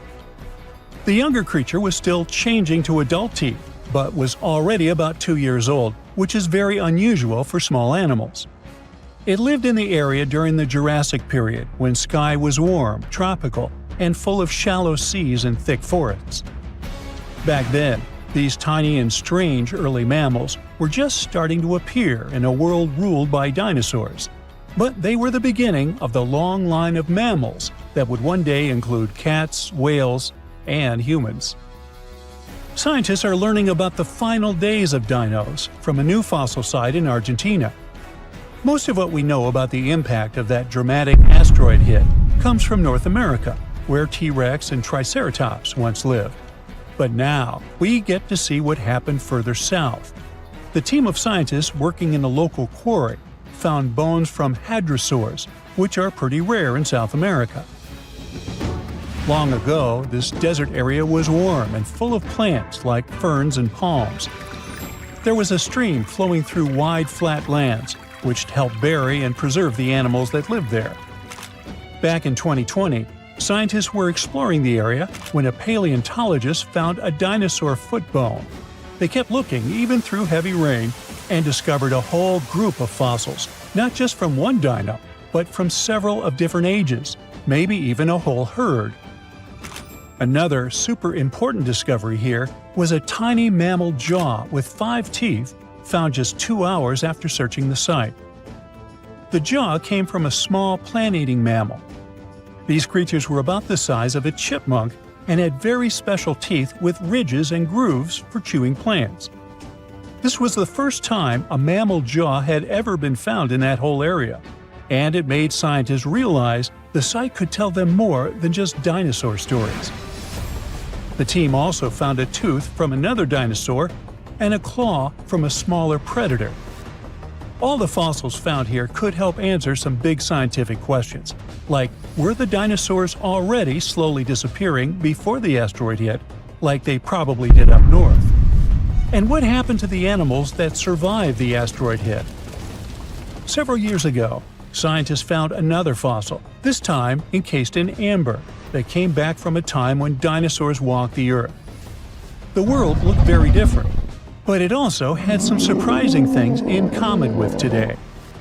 Back then, the night skies were also lit up by glowing fireflies, and the dinos probably watched them like we do. The amber is 99 million years old, and this special firefly is only the second one ever found from the Mesozoic era. Finding these kinds of fossils is really hard, because fireflies have soft bodies that don't turn into fossils very well. That makes it tricky for scientists to figure out exactly how and when these beetles started to glow. But now, thanks to the newly found firefly, they believe the glowing started at least 100 million years ago. The fossil helps fill in the gaps in the evolution of fireflies and their ancestors. It shows that important parts, like their glowing bellies, have stayed the same since the middle of the Cretaceous period. Antarctica, a snowy world of about minus 46 degrees Fahrenheit, covered in ice for millions of years. But it wasn't always this way. Scientists just found something buried deep beneath the seafloor that shouldn't exist. Tiny golden droplets of amber. This means that Antarctica was once teeming with life and thick with trees. But something happened to it. Something that could reshape the way we see our own future. Antarctica has been a land of howling winds for millions of years. No tree can grow here today. But scientists who studied those lands decided to drill deep beneath the Antarctic surface. They went thousands of feet below the ice, pulling up ancient layers of sediment. And there, trapped in time, they found tiny pieces of golden amber. Amber is basically fossilized tree resin. It's found all over the world, often with perfectly preserved pieces of ancient life. Insects trapped mid-flight, pollen frozen in time. Entire tiny ecosystems can be locked inside golden droplets. In every continent, but not in Antarctica. Until now. They discovered tiny specks from 0.5 to 1 millimeter in size, smaller than a grain of sand, but with huge significance. This droplet had once oozed from the bark of a tree about 90 million years ago. What's even wilder, amber is only produced by certain types of trees, the ones that grow in humid, temperate rainforests and jungles. That's when the realization hit. Antarctica used to be a rainforest. Those tiny flecks of amber, clearly seen only under a microscope, tell us a vivid story of a living and breathing ecosystem. Around 90 million years ago, during the Cretaceous period, when dinosaurs ruled the Earth, Antarctica could have been covered in lush, swampy forests filled with towering conifers, ferns, and ancient plants. Some of the fragments showed signs of damage. That means the trees that produced them had been injured, perhaps by wildfires or parasites. Though despite that, and despite the fact it spent millions of years on the seafloor, this amber was almost perfectly preserved. Solid, transparent, and free of cracks. Normally, amber buried under extreme pressure and heat just crashes over time. But this piece, it survived. That means other pieces could survive as well, and we might find more of them on the ocean floor. But this wasn't the first sign that Antarctica had once been a different place entirely. It started in 2017. A team of scientists drilled deep into the seabed near Pine Island Glacier on Antarctica's west coast. They pulled up sediment cores, long cylindrical samples of Earth that had been buried for millions of years. And it was insane. Inside these layers they found fossilized roots, pollen, spores, traces of an ancient forest that had once thrived here. And that's exactly what they'd been studying ever since then. In order not to damage anything, they had to spend years of hard work, breaking down the sediment into thousands of tiny pieces and scanning them all under fluorescent microscopes. The same team also found another piece of the puzzle back in 2020. They found more sedimentary samples from the ocean floor that pointed to a land of dense trees, rivers, and wetlands. A world that looked more like the Pacific Northwest or New Zealand. But why was Antarctica so warm back then? Well, that's all because of the atmosphere. 90 million years ago, Earth's carbon dioxide levels were terrifyingly high. It was literally one of the warmest periods in history, with temperatures soaring even at the poles. Think about it. Antarctica had no ice caps. Instead, it could have had buzzing insects and maybe even dinosaurs wandering through its forests. But in order to learn what happened to them, the team has to find more evidence. Antarctica really is a place full of mysteries. It's hard to study because it's covered in snow and ice so much that we don't even know its true shape and size. Some parts of the ice sheet are over 3 miles thick, half the depth of the Mariana Trench, the deepest trench on Earth. Luckily, snow has a great quality. It can freeze things in time perfectly. Layer by layer, year after year, it buries nature's past like a time capsule. Luckily, snow has a great quality. It can freeze things in time perfectly. Layer by layer, year after year, it buries nature's past like a time capsule. At first, fresh snow is soft and shifts easily in the wind, full of air. But as more snow piles on top, it compresses, squeezing out the air pockets and hardening into dense ice. This freezing pressure locks everything inside. It traps ancient plants, animals, and even entire landscapes. And they literally get frozen in time, because the extreme cold slows down decay. It stops bacteria growth, preventing rot, and keeping things almost perfectly intact for thousands, sometimes even millions of years. That's exactly what's going on in Antarctica. Scientists have to literally scan it all the way down this snow in order to find what this place looked like millions of years ago. What they found is an entire lost world buried under miles of ice. It was beneath the thickest ice of East Antarctica, near the Aurora and Schmidt subglacial basins. The weight of the ice has been so immense for so long that it actually protected the land from erosion. Scientists call it the ghost of Antarctica's landscape, and it's nothing like the smooth, flat wasteland seen from above. They found rivers that once flowed freely, now frozen in place, valleys carved by water, even 3 massive, sharply peaked hills. But what are they? To understand that, we need to go even further back in time, to the era when Antarctica was still part of a lost supercontinent. Hundreds of millions of years ago, the land we now call Antarctica was part of Gondwana, an enormous supercontinent that included South America, Africa, India, Australia, and Antarctica all fused together. But as Earth's tectonic plates slowly drifted apart, Gondwana broke into pieces. Antarctica was ripped apart, its land stretched and fractured. The massive ice sheets that formed later covered these broken land masses, preserving them like frozen fossils. As the ice shifted and melted over time, valleys formed, and ancient rivers likely carried water toward a coast that was hundreds of miles away from where it is now. But that's not the only thing Antarctica has hidden. If you stripped away the ice, you wouldn't see a smooth, empty continent. You'd see a super dramatic landscape, towering mountains, deep valleys, even fiery volcanoes. In West Antarctica, at least 138 volcanoes are buried under the ice. One of them, Mount Erebus, is still active.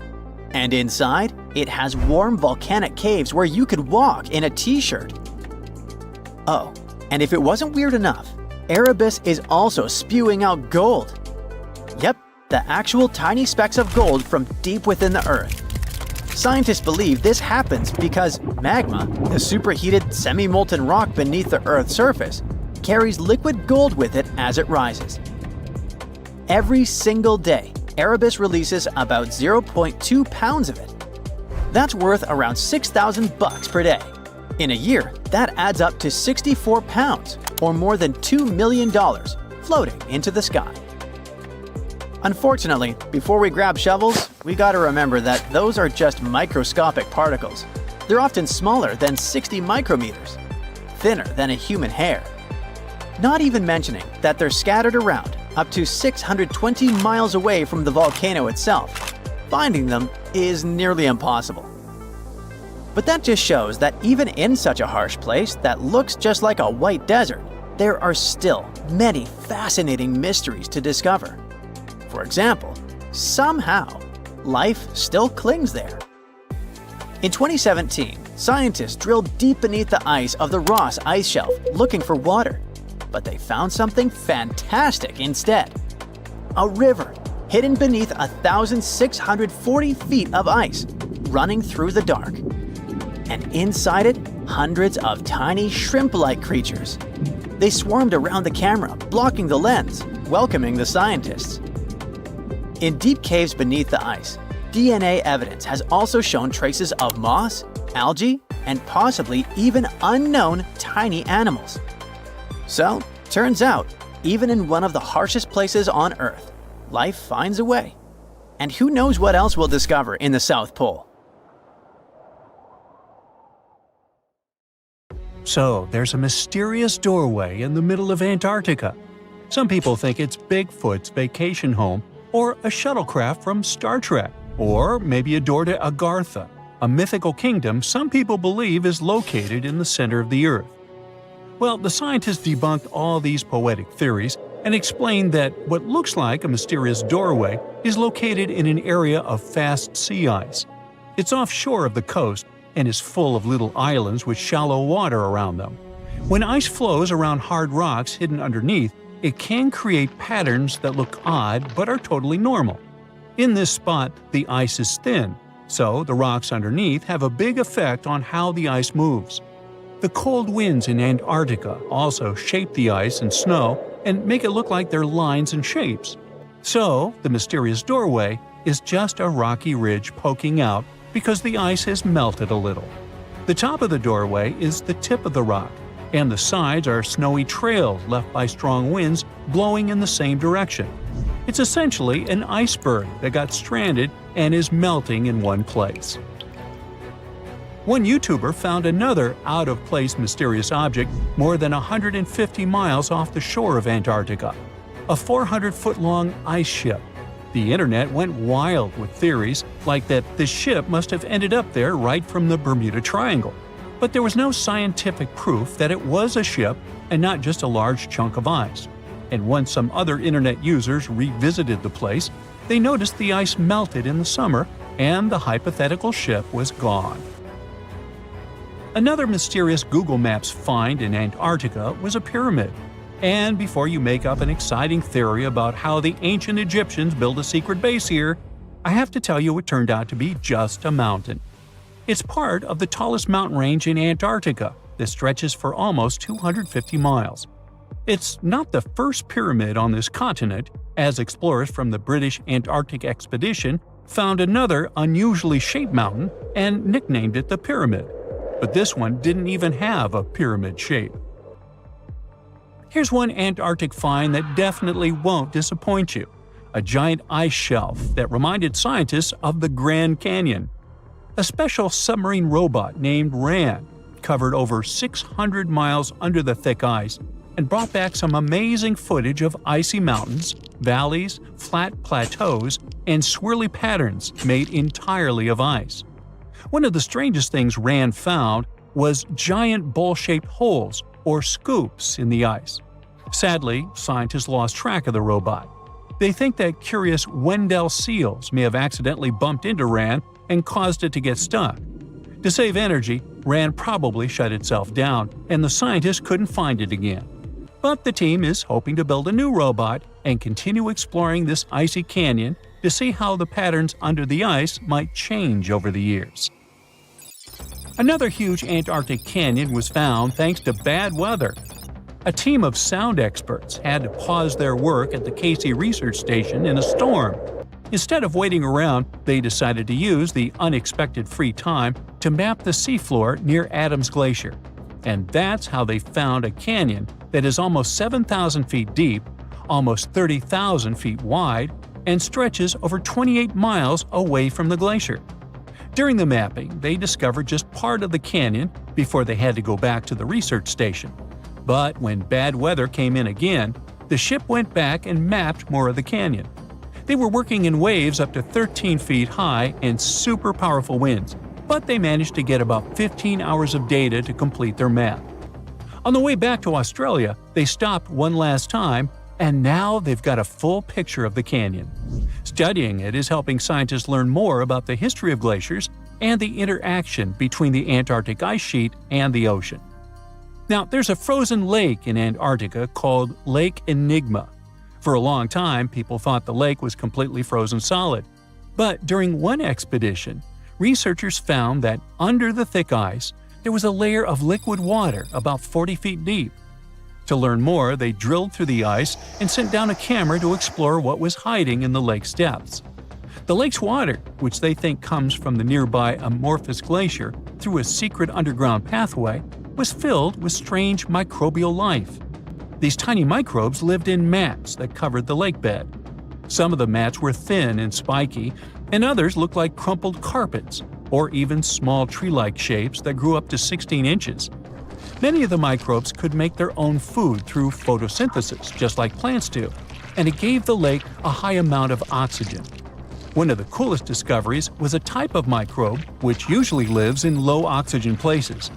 Lake Enigma might be similar to environments on icy moons like Europa or Enceladus, so it could mean that these moons also have hidden water under their ice and possibly microbial life too. One more mind-boggling discovery from Antarctica is tiny pieces of amber in mudstone, found here for the very first time. It took scientists years of studying incredibly well-preserved fossilized roots, pollen, and spores that they found back in 2017. Amber proves that resin-producing trees once grew in Antarctica, part of a lush rainforest that existed near the South Pole during the mid-Cretaceous period. Back then, disclaimer, I wasn't around then, the trees would have had to survive through months of darkness during the long Antarctic winters. Scientists believe they adapted by going dormant for a long time. The amber pieces the scientists found are tiny, but they are beautiful shades of yellow and orange with bumpy surfaces that show how the resin flowed out of the trees. This resin likely leaked out to protect the trees from insects. It was preserved because water quickly covered it and kept it safe from sunlight and air. A scientist was browsing through satellite images for brown trails of penguin waste and found 4 new colonies of emperor penguins at the base of the globe. These new colonies likely have been around for years, though 3 of them are rather small, with fewer than 1,000 breeding penguins each. One of the new colonies was found close to a place called the Lazarev Ice Shelf, where there used to be a larger penguin colony. They thought this colony went extinct in 2019, but it seems the penguins have just moved a bit because of changing sea ice conditions. So studying them can help us learn more about how emperor penguins adapt to changes in the environment. Now, there used to be a giant river system in Antarctica 40 million years ago. Researchers found proof of it after studying soft sediments and hard rocks from the frozen seabed. They looked at tiny bits of radioactive elements, like uranium and lead, and learned that the deeper dirt came from the time of dinosaurs. The dirt closer to the surface was younger and had an interesting pattern, like the kind you see in river deltas today, such as in the Mississippi River or Rio Grande. Scientists found tiny signs of life in the sand. The river that once flowed here started in the Trans-Antarctic Mountains and traveled 930 miles before it reached the sea. Researchers kept studying newer layers of dirt from about 20 million years ago. They hope this will help them predict what the Earth's weather patterns might be like in the future. Ooh, you're diving into the dark and icy waters of Antarctica. The airy blue darkness is enveloping you, reminiscent of the vast expanse of open space. In these depths, where you least expect to encounter any living creature, you suddenly hear a loud, strange sound. A quacking noise, as if a giant duck was hidden in the deep. In 1960, researchers first recorded this sound and named it bioduck. Clever. For decades, they tried to unravel the mystery of its source. Was it a giant kraken? An extraterrestrial spaceship that had crashed into the ocean? A mysterious sea monster? Or perhaps an enormous duck? There were many versions, one more bizarre than the other. Oceanographers detected similar sounds in other locations as well. Off the western coast of Australia and near New Zealand, they recorded similar but higher pitch signals, which they named bio-goose. It seems the creepy atmosphere of the story disappears with such names. Anyways, these sounds were not isolated incidents. They happened multiple times with consistent intervals. Many initially thought the source must be mechanical, given the regularity of the sounds. However, studying the oceans in the latter half of the 20th century was challenging because of limited technologies. Nevertheless, scientists persisted in collecting data on bioduck and biogoose, driven by their insatiable curiosity. As more data accumulated, so did the theories. But scientists eventually uncovered the mystery. Bioduck turned out to be a form of communication with a biological origin. When researchers analyzed the repeating sounds, they noticed that the signals never overlapped. One source would speak while the others remained silent, suggesting a form of communication. The question remained, which ocean creature possessed such an extraordinary method of communicating through varied frequency sounds? The answer, as many have guessed, is whales. Scientists compared the bioduck sound from Antarctica with the calls of minke whales and found striking similarities. The biogoose sounds from the waters off Australia and New Zealand likely belong to other species or very young minke whales. This discovery, however, only deepened the mystery. What purpose did these sounds serve? Were the whales discussing their dinner plans, laughing at the humans recording their voices, or perhaps sharing deep insights about the universe? The possibilities were endless, but the most astonishing revelation was that humans might one day learn to communicate with these magnificent creatures. Communicating with whales is no longer a far-fetched idea. Scientists from the University of California have already established contact with a humpback whale named Twain. In a groundbreaking experiment, researchers conducted a 20-minute conversation with the marine mammal. Here's how they did it. The specialists went on a marine expedition to the coast of Alaska, where they recorded the sounds of a group of humpback whales. Then they played these sounds through speakers, sending the signals back into the ocean. The recorded sounds resembled a greeting, like, "Hey, what's up?" but in the whale language. These greetings are used by whales to call each other or indicate their location. Now, soon after sending the signals, the researchers received a response. Twain approached the boat, circled it, and replied with a "hey" of its own. This marked the beginning of the first ever human-whale conversation. For 20 minutes, the scientists sent 36 signals to Twain, and each time the whale responded. Moreover, it waited for time intervals before answering. That is, the team received a response from the whale, waited 10 seconds, and turned on the sound again. Researchers then waited 10 seconds and answered. It seems that Twain was a very delicate interlocutor. Maybe it was a gentleman in the whale world, who knows?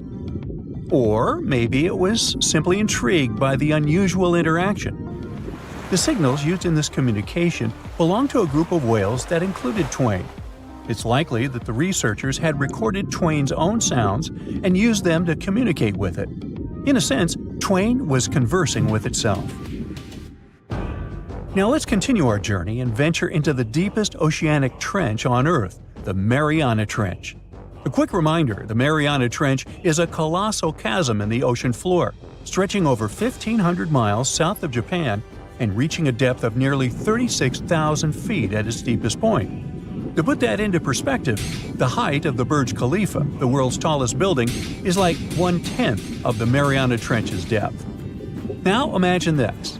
In this deep, dark abyss, scientists recorded a strange sound.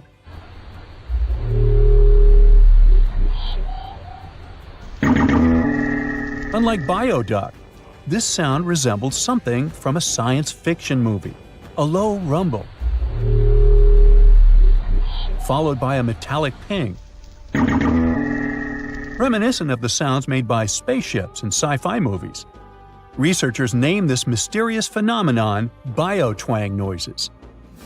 Scientists first detected this strange sound in 2014 during an acoustic survey of the Mariana Trench, and they quickly identified its source: whales, specifically Bride's whales.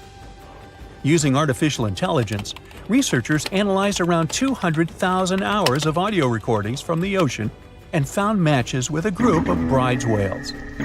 Like other animals, these whales use sounds as a form of communication. Now, did you know what else was found at the bottom of the Mariana Trench? A plastic bottle. It's unlikely it was done by a kraken or a whale or some type of monster. Everything is simpler here. The bottle ended up there because of a human. But that's a topic for another video. Okay, let's deal with one more sound. No whales this time, just a mysterious sound in the loneliest place on Earth. This place is called Point Nemo, and that's why it's so lonely. Located in the South Pacific Ocean, Point Nemo is the most remote spot from any land. The nearest island is 1,450 nautical miles away. It's about the same long distance from land in all other directions. Moreover, here, there's almost no marine life, since few water currents reach this spot, and therefore few nutrients are supplied. In a sense, it's a water desert. And so, in 1997, oceanographers recorded a very strange and frightening sound coming from the depths in the area of Point Nemo.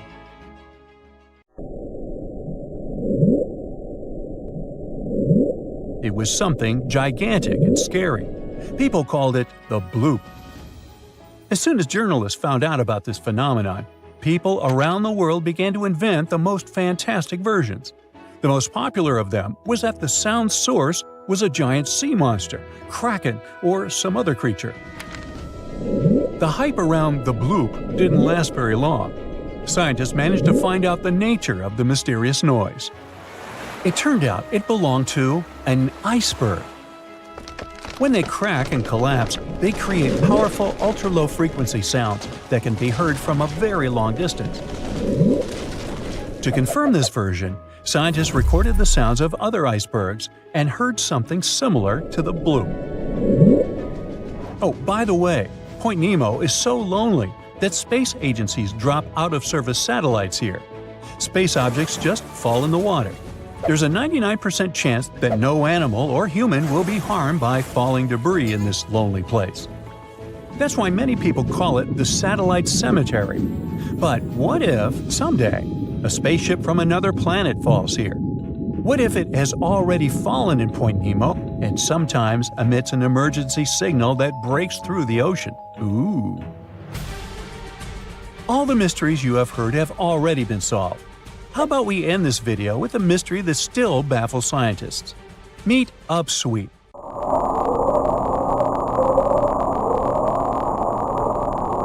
One of the most mysterious sounds ever recorded in the ocean.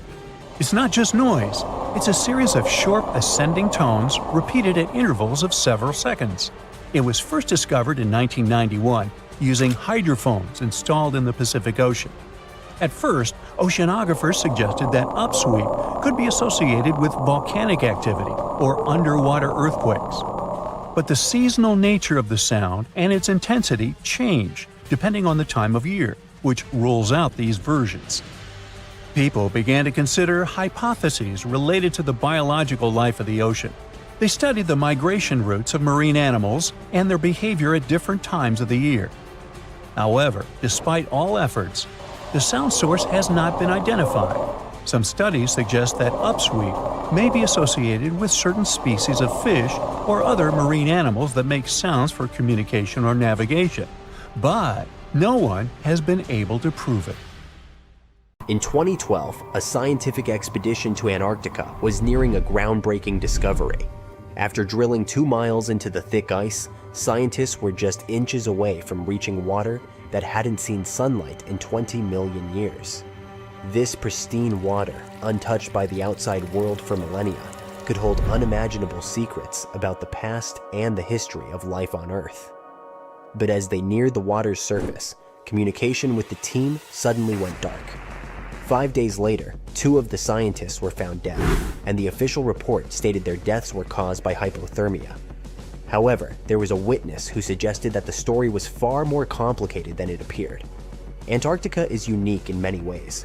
It is not owned by any country, and the laws governing its land and research are controlled by the Antarctic Treaty, which heavily regulates access to the continent.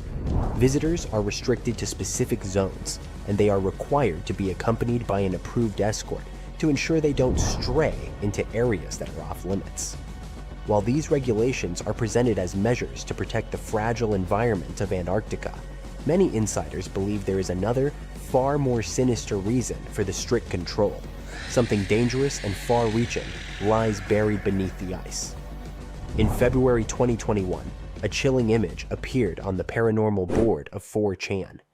A user posted a screenshot of Google Maps showing a bizarre shape in the frozen landscape, what appeared to be a massive spider-like creature. At first, people dismissed it as a hoax, a product of imagination or digital manipulation. However, things took a strange turn when Anton, the son of a former Navy lieutenant who had been stationed at McMurdo Base in the 1990s, posted photographs of his father's military memorabilia. His father, Joe, had uncovered strange and disturbing occurrences in Antarctica, especially in a restricted zone to the east of McMurdo.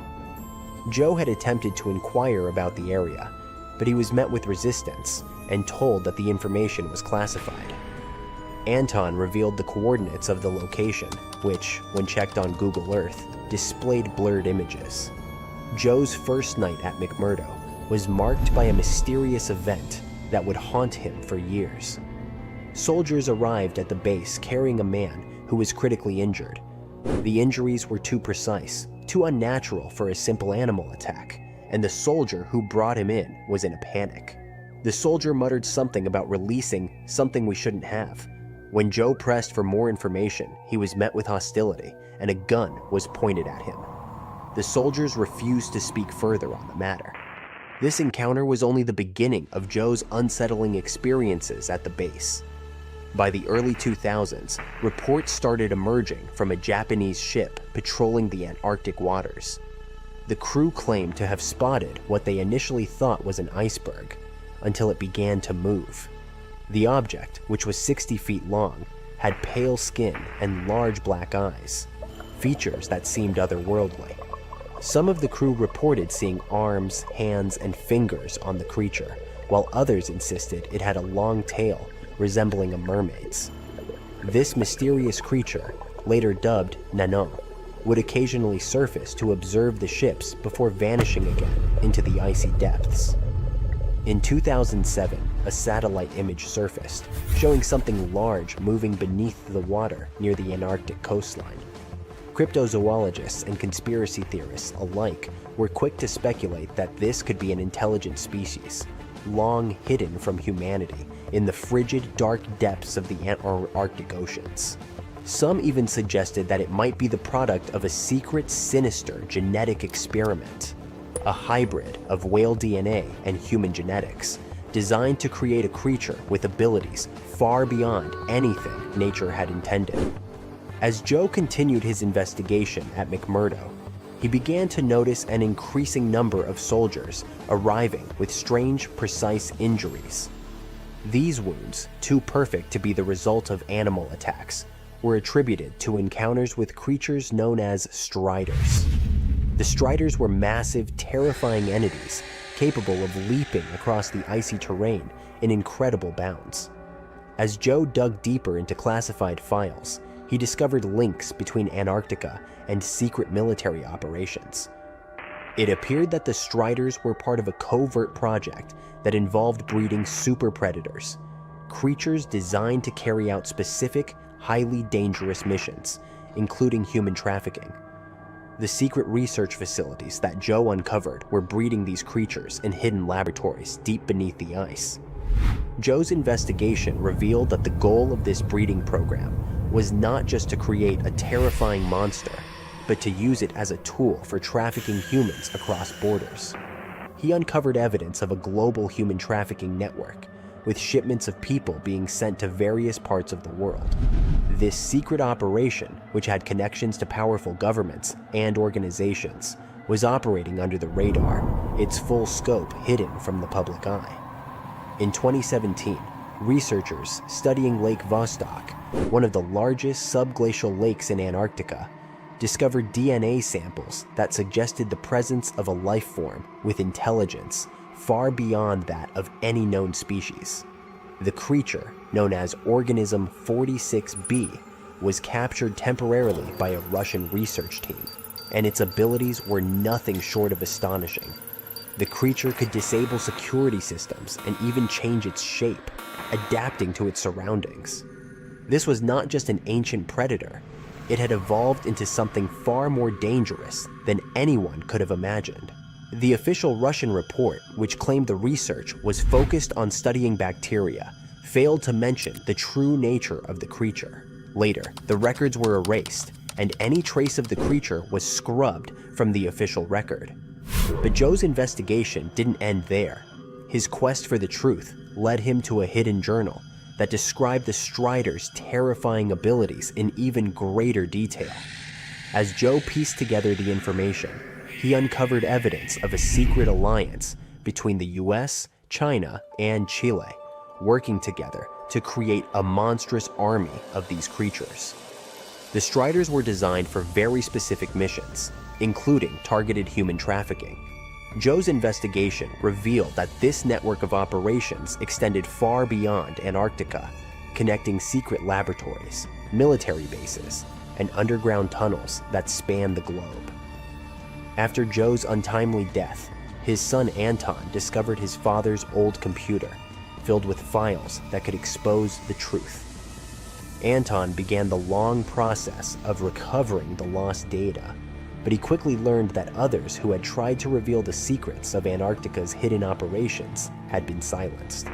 Anton's final post was a desperate plea for help, but just days later, he vanished without a trace.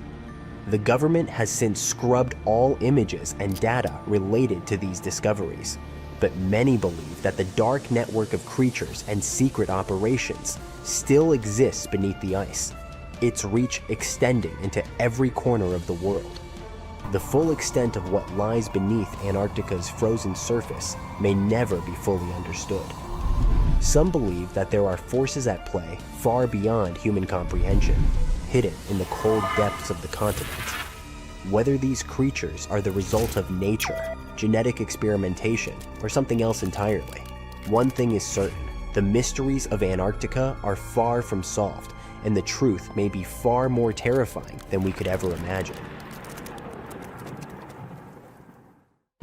Ice piracy is like Pirates of the Caribbean, but you gotta swap those tropical seas for icy, freezing waters. And the captain here isn't Jack Sparrow, but a massive glacier in Antarctica. Meet the Colony Glacier. Its calm, sparkling surface might look innocent, but don't be mistaken, it is a pirate, and a pretty skilled one too. Instead of gold, it's been stealing ice from its neighbors at record speed, and scientists can't believe what they're seeing. So, what exactly is ice piracy? Arr! This is a strange kind of glacier movement where one glacier starts taking ice from another nearby. Instead of minding its own business and slowly sliding toward the sea, it suddenly changes course and begins pulling ice that used to belong to its neighbor. The pirate glacier speeds up, the victim slows down. The problem is that the balance of ice in the region might get completely thrown off. This isn't brand new information though. Scientists have known about this quirky behavior for quite a while. But they used to think that this process took hundreds, maybe even thousands of years. Now, something really strange is happening in Antarctica.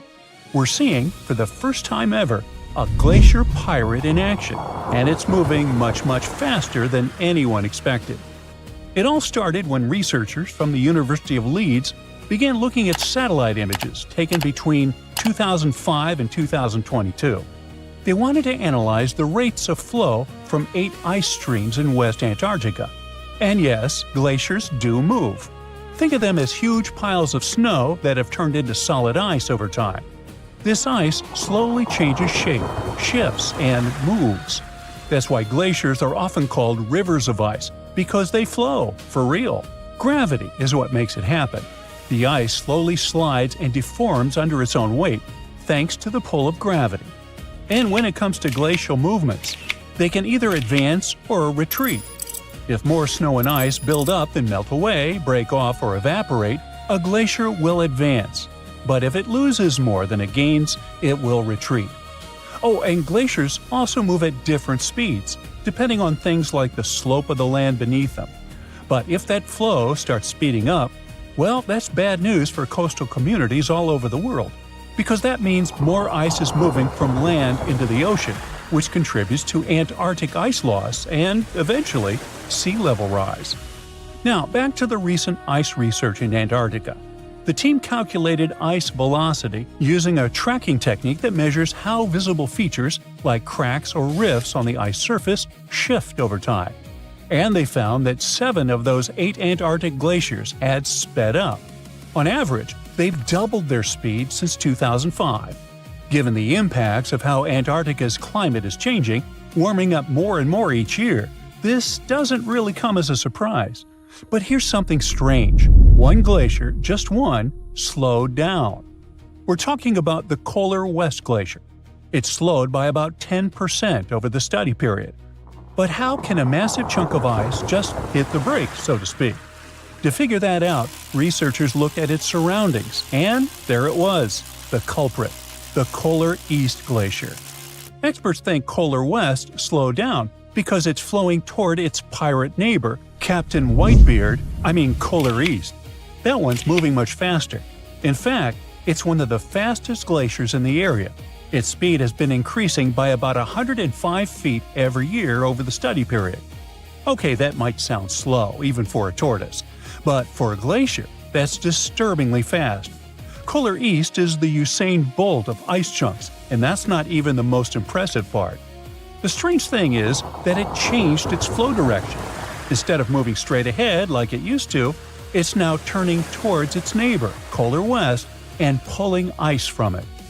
Scientists think this is happening because the ice at the point where the glacier meets the ocean is melting faster than before. That glacier melting makes the ice thinner, and as it thins, it changes the way the ice upstream flows. So now, instead of feeding both glaciers evenly, more of that ice is being funneled onto Polar East. In short, Polar East is speeding up and changing its course, so now it's pulling or stealing ice from its slower neighbor. And just like that, this mysterious glacier in Antarctica became a real ice pirate. Okay, this whole ice piracy thing isn't that weird. I mean, it's part of how glaciers normally behave. Slow, dramatic, and occasionally a little mischievous. What really blows scientists' minds is how fast it's happening. They used to think this was a super slow process, something that would take hundreds or even thousands of years. But this one is taking place in just 18 years. And this is a huge satellite discovery in Antarctica. I mean, scientists were only able to spot it thanks to the Copernicus Sentinel-1 mission, a pair of European satellites that use radar to keep an eye on Earth's surface. They can track changes in ice, land, and ocean with incredible precision and coverage, making them perfect for studying how the polar regions are changing. Because here's the thing, keeping an eye on the coldest parts of our planet is becoming essential for our future. And this particular part of Antarctica, where both the Polar West and East glaciers are located, is thinning faster than anywhere else. Its glaciers are retreating at record speed. The grounding line, the point where the glacier stops resting on land and starts floating on the sea, is moving backward. When that happens, the ice sheet slides into the ocean even faster. But scientists say glaciers aren't just melting, they're reshaping themselves in completely new ways. And that's exactly what's happening with the Polar East Glacier. Seeing a pirate glacier in action firsthand has once again changed how scientists look at things. The new data on ice piracy shows something they've never seen before. Glaciers and floating ice shelves are interacting in new and surprising ways. So, more and more, experts need to rethink how these icy giants behave as the world warms up. And that's a big deal, because they play a significant role in how fast sea levels rise this century. In fact, Antarctica's glaciers are one of the biggest reasons our oceans are swelling. The continent is losing about 135 billion tons of ice every year. That's like dumping tens of millions of Olympic-sized pools of water into the ocean annually. If all of its ice melted, sea levels would rise by about 190 feet. That kind of rise would flood much of Florida and huge areas of the Netherlands and Bangladesh, for example. Many small island nations would completely vanish beneath the waves. Now, you might be asking yourself, what's hiding beneath all of Antarctica's ice? Well, it might look flat from above, but underneath that mile-thick layer of ice lies a whole landscape of steep mountains and deep valleys, crossed by winding rivers. Those hidden rivers could play a crucial role in how the ice sheet reacts to all this unusual warmth. Scientists now predict that as Antarctica's ice sheet keeps melting and thinning over the next few decades, those subglacial rivers will grow, overflow, and shift into new paths. This could make some of the biggest glaciers near the coast start to break apart faster, and that would make sea levels rise more quickly. So that's why understanding these changing dynamics and glacier movement, like our icy pirate, is so important. Every new discovery helps scientists figure out what's really driving Antarctica's glaciers and how they are responding to a warming world. The more we learn about these frozen giants, the better we can predict what might happen next and how changes down in Antarctica could ripple across the entire planet. The whole internet is buzzing about an unusual discovery on Google Maps in Antarctica. Southeast of Japan's Showa Station, someone noticed a giant door standing out in the icy landscape. Some call it Bigfoot's vacation home, or a shuttle from Star Trek. Others say it's a blown-off Boeing door that somehow ended up in the snow. Scientists have a way less exciting explanation. It looks like the so-called doorway is actually part of fast sea ice. It floats near the coast where the water is shallow and islands are scattered around. This spot could simply be an iceberg that got stuck and is slowly melting right where it is. You can see other icebergs nearby in the same area. Ice flowing around a solid underwater rock could have formed a natural pattern. The ice is pretty thin here, and because of the rocks underneath, the ice forms unique shapes. Geologists add that the mysterious find is just a rocky ridge sticking up because the ice level has dropped a bit. The top of it is the ridge, and the sides are two snow tails, long streaks of snow shaped by the wind. These snow tails show which direction the wind usually blows in this area. The previous mysterious Google Maps find in Antarctica was a pyramid that turned out to be a mountain. You can easily find it if you scroll all the way to the Ellsworth Mountains. It's the tallest mountain range in Antarctica, and it stretches for almost 250 miles. It's not the first pyramid on this continent, as explorers from the British Antarctic expedition found another unusually shaped mountain and nicknamed it the Pyramid. But this one didn't have a pyramid shape after all, so nope, there are no pyramids in Antarctica. Sorry to ruin it for you. In 2011, scientists from Chile found a strange fossil in Antarctica that looked like a squashed football. It received the nickname The Thing because it looked like something from a science fiction movie. It turned out it was a giant soft-shell egg from around 66 million years ago. It was more than 11 inches long and 7 inches wide. The only bigger egg ever found was of the extinct Madagascan elephant bird, which was 1.5 times as tall as Michael Jordan. The Antarctic egg is also special because it's the first fossil egg ever found in this part of the world. So, whoever left it there must have been huge, probably a giant sea reptile that lived long ago, like a mosasaur. This is surprising because most scientists thought these creatures didn't even lay eggs. The egg is also unique because it has a thin eggshell and no pores, which is totally different from most dinosaur eggs. Scientists did a lot of work and studied 259 types of living reptiles, like lizards and snakes, and their eggs. From this, they figured out that the creature who laid the egg was probably at least 23 feet long, not counting her tail. During the late Cretaceous period, this part of Antarctica must have served as their nursery. Paleontologists have found bones of tiny mosasaurs and plesiosaurs in the same area, as well as bones from the grown-up ones. If you've ever lost your ID and still can't find it, try looking under the Antarctic ice.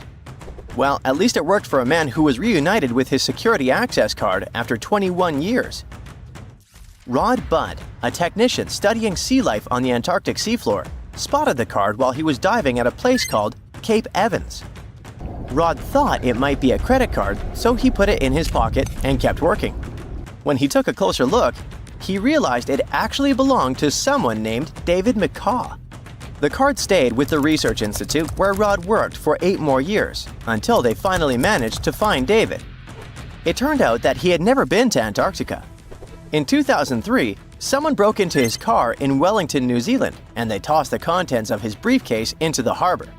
So, the card traveled over 2,400 miles in 13 years. There aren't even ocean currents that move directly from Wellington to Cape Evans. If the card went through different ocean currents, the journey would take around 1,000 years. So maybe it got attached to something else that could float more easily, like a piece of debris or a plant that can grow on objects and make them buoyant. Or maybe the person who took David's briefcase was on a ship that went to Antarctica. Or the card somehow stuck to the bottom of a research boat that ended up there. In case you want to see probably the coolest find from Antarctica, you gotta head to the 2025 World Expo in Osaka, Japan. They'll display a meteorite the size of a rugby ball that came all the way from Mars. A Japanese research team found it in Antarctica in the year 2000. They believe a massive asteroid impact blasted the meteorite off its home planet before it traveled through space and landed on Earth. It's one of the largest Mars meteorites ever found, weighing 28 pounds. Scientists studied the gas inside the rock to confirm it's from Mars, and they also found special minerals inside that form when water is present. This means Mars likely had water a long time ago. So, studying the rock may help us learn more about whether life could have existed on a red planet. A team of sound experts found a huge underwater canyon in Antarctica, thanks to bad weather. They had to pause their work at the Casey Research Station. Instead of waiting around, They decided to use the unexpected free time to map the seafloor near Adams Glacier. And that's how they found a canyon that is almost 7,000 feet deep, almost 30,000 feet wide, and stretches over 28 miles away from the glacier. The icebreaker they were on uses a special tool called a multi-beam echo sounder. It sends out sound waves in a fan shape under the ship, then listens for the echoes to create a detailed map of the ocean floor. During the mapping, they discovered just part of the canyon before they had to return to the research station. But when bad weather returned, the ship went back and mapped even more of it. They were working among waves up to 13 feet high and winds up to 50 knots, but they still managed to get about 15 hours of data to complete their map. On their way back to Australia, they stopped one last time to fill in any missing spots on the map. This advanced mapping technology is helping scientists learn more about the history of glaciers and ocean interactions in Antarctica. A scientist was browsing through satellite images for brown trails of penguin droppings and found 4 new colonies of emperor penguins in Antarctica. This means there are now 66 breeding colonies for this vulnerable species. These new colonies likely have been around for years, though they're mostly small, with fewer than 1,000 pairs of breeding penguins each. Some of these colonies are close to other penguin areas, like the one that's not far from an old research station that never reported penguins nearby. One of the new colonies was found close to a place called the Lazarev Ice Shelf, where there used to be a larger penguin colony. They thought this colony went extinct in 2019, but it seems the penguins have just moved a bit because of changing sea ice conditions. If we add the newly found penguins to the total population of this breed, it doesn't change the picture a lot. But it can help scientists see how emperor penguins adapt to the changing conditions. In 2011, scientists from Chile found a weird-looking fossil in Antarctica that looked like a squashed football.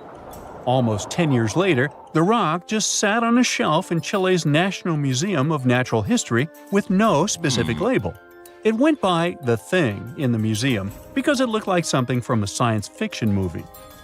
When the scientists finally got their hands on the strange fossil, it turned out it was actually a giant soft-shell egg from around 66 million years ago. This one is more than 11 inches long and 7 inches wide. A regular chicken egg is just 2.5 inches long, and an ostrich egg is almost 6 inches long for comparison. So, the Thing won the title of the biggest soft-shell egg ever found and the second largest egg of any animal we know of.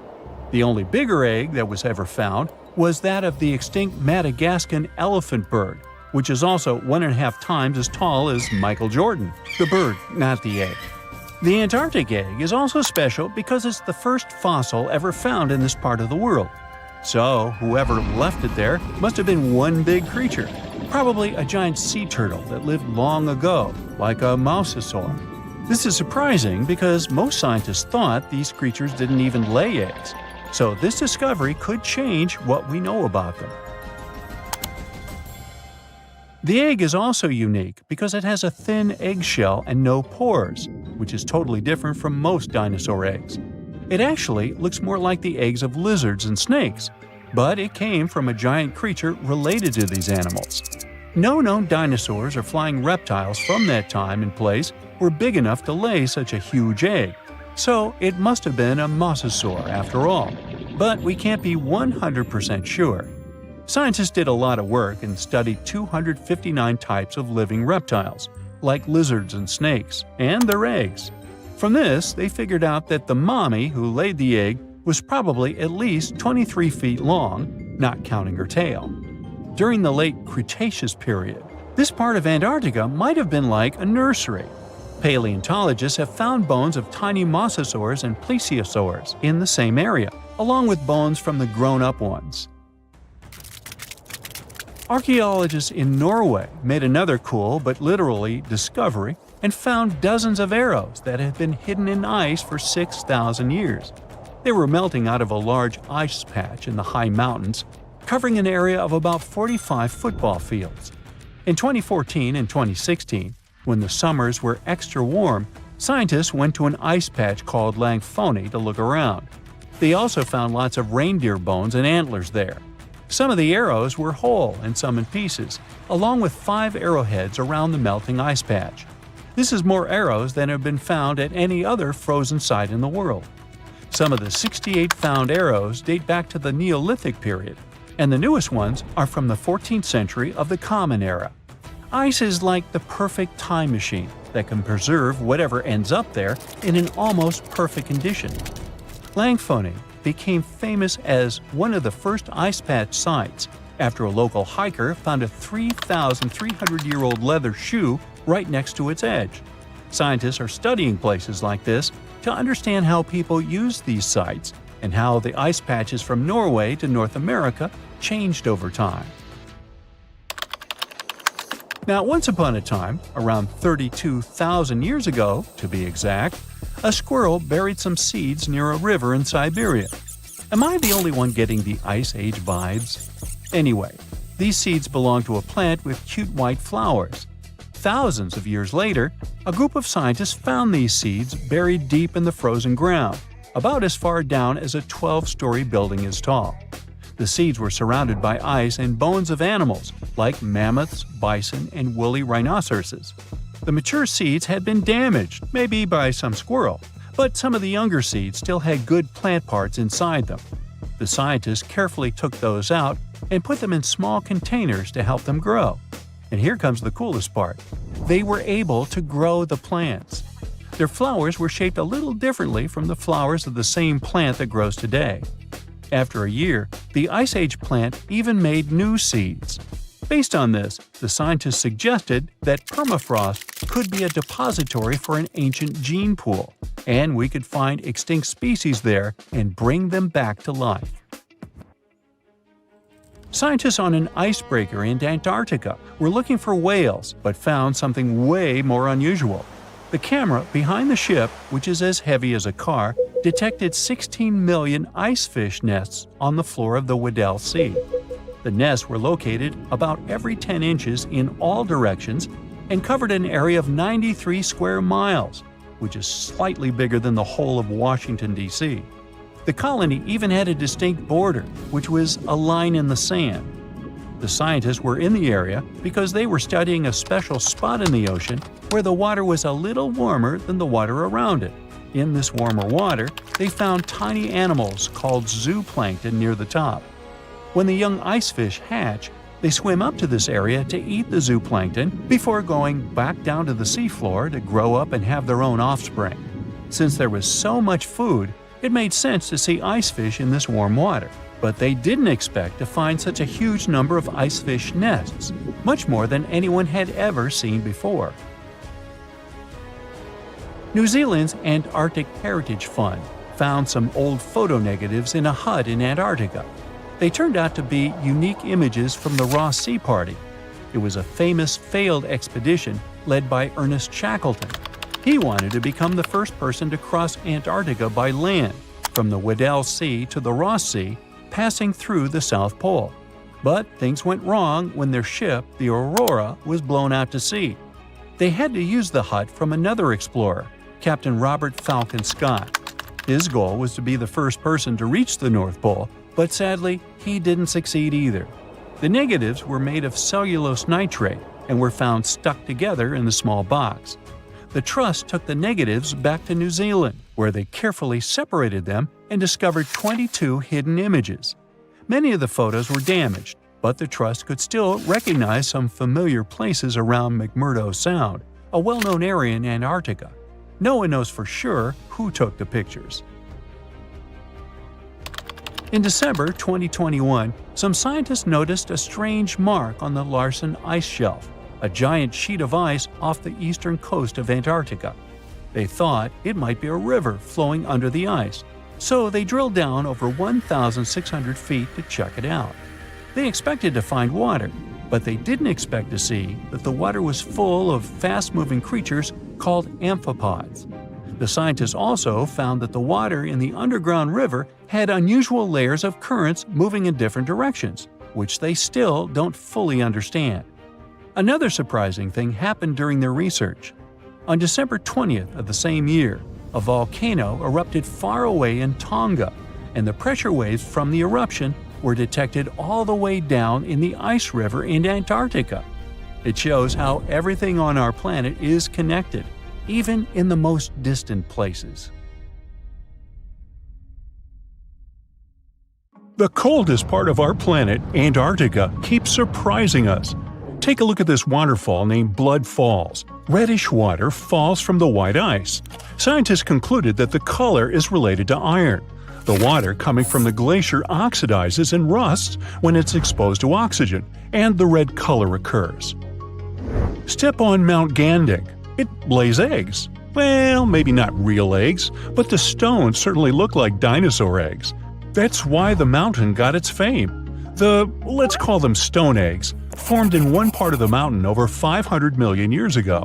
Interestingly, this phenomenon repeats once every 30 years. Eggs come out in various sizes and shades. The stones appear on the surface of the cliff. A study made in the area has revealed that the composition of the stones of the cliff isn't similar to other parts of the mountain. Here, calcareous rocks rule. They're more prone to erosion. They ripen off day by day. It took 3 decades for the stones to get to the egg shape. Yet, it's still a mystery how these rock formations can be so perfectly spherical and smooth. According to scientists, every stone egg has an organic core. They're made of shells, plant remains, fish teeth, and skeletons. Maybe this has something to do with it. Gulu village is close to the stone eggs. Locals believe that these eggs are sacred. Villagers associate it with good fortune. In fact, nearly every family has one of these eggs in their house. Unfortunately, there are only about 70 eggs left, so if you want to see them, you gotta hurry up. The Richet structure is a circular geological phenomenon in the Sahara Desert near Mauritania. It's made out of rocks in layers, and these layers look very much like rings. No wonder the unique structure even got NASA's attention. Up from the sky, the geological feature seems to be swirling and spinning. Scientists are still not sure how these rings got there. Some say it was an asteroid impact. Many others believe that it was a natural geological process. To them, the Richet structure is an uplifted and eroded dome. Geologists often classify it as a domed anticline.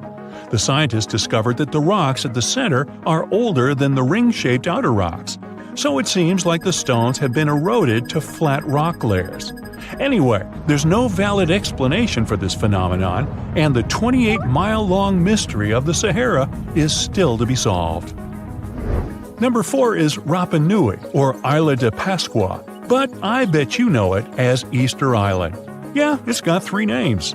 It was discovered by Jacob Roggeveen, who actually never intended to look for that island. He just casually landed there one Sunday. That's where the name comes from. Jacob was supposed to find Terra Australis. Disclaimer, it's not Australia. This one never existed and was nothing but a hypothetical continent. Plus, he wanted to peek at Davis Land, which was believed to have once been seen by Edward Davis, the pirate, not Edward Davis, the saxophone player. Jacob failed at that too, though nobody ever saw that island except for the pirate Davis. Jacob may have failed to discover some lands he wanted to, but he discovered Easter Island instead. This is an island and special territory of Chile, located in the southeastern Pacific Ocean. It's on my list because nearly 1,000 stone statues called moai were found there. They were created by the Rapa Nui people. Nearly all statues represent gigantic heads, but there are also a small number of figures kneeling with their hands over their stomachs. Each statue represented chiefs or other important members of Easter Island society. To curve those statues, the locals used volcanic stones that were softened. Our next stop is the gateway to the underworld. Nah, don't worry. This is just how people label Darvaza gas crater in Turkmenistan. This giant natural gas crater has been there for 5 decades. This crater is continuously burning gases. The president of the country wants experts to find a way to extinguish this continuous firing pit. This site was created by people accidentally in 1971 while working on a natural gas project. Ever since then, the flames have been on, and it's become a tourist attraction. Mysterious constructions are sometimes built in our era, too. We don't have to go millions of years ago to long-gone civilizations. Edward Leach Scullin single-handedly built a structure called Coral Castle in Homestead, Florida. He didn't use any large machinery. He carved and sculpted more than 1,100 tons of coral rock in 28 years until 1951. It's a mystery how he managed to do it all by himself. Leach Scullin sculpted the sedimentary rock into different objects, such as walls, tables, chairs, a fountain, and a sundial. There's of course a legend behind this mystery too. He was inspired to build the structure after being abandoned by his fiancée on their wedding day. Uh-oh, runaway bride. Well, he wanted to prove his love to her and the world, so he wanted to do something extraordinary. Well, he definitely nailed it. Now let's talk a little bit about the mystery of the Namibia fairy circles. There are millions of circular patches in hundreds of miles ranging from 10 to 65 feet in diameter. They're called fairy circles because they look like a fairy or an otherworldly creature made them. These are essentially oval-shaped soil surrounded by grass. There are a lot of local beliefs surrounding the creator of these marks, yet science says something else. Biologists and mathematicians have been puzzled by the mystery of the Namibian fairy circles for decades. There is more than one theory to explain this phenomenon. Here's one popular theory. The water is limited in the desert, so plants compete to reach the water. Some plants expand and thrive into a patch, but smaller plants nearby cannot get the necessary water to live. In the end, some vegetation disappears, and the remaining ones stay at the patch's edges. That's why they form such regular distant gaps. What if I tell you that there is a hill in Leh City, India, where instead of rolling downwards, things roll uphill? It's an optical illusion. The road looks like it's a sloping hill because of its surrounding landscapes, yet the road actually goes down. These kinds of hills are called magnetic hills or gravity hills. Scientific explanations vary. The most common theory says that the hill has such a strong magnetic force that it can pull cars in the vicinity. Now, how about seeing some flaming rocks? Yanartash spread over an area of over 3 square miles. The place is located on a rocky mountain in southwest Turkey near the town of Çağrıoğlu. Yanartash got its name from its appearance. It literally means flaming stone. The rocks have been flaming for at least 2,500 years, and they'll probably keep burning for the coming decades. The mountain where the rocks are is an inactive volcano, so it's full of tiny fumaroles that release gases such as methane. The gas ignites when it comes into contact with oxygen and creates the flaming effect. And by the way, back in the day, sailors used the flames as a natural lighthouse, as it's really close to the sea. Today, it's more of a tourist attraction, though. Hikers love it too. Now, walk on this frozen Lake Abraham in Canada.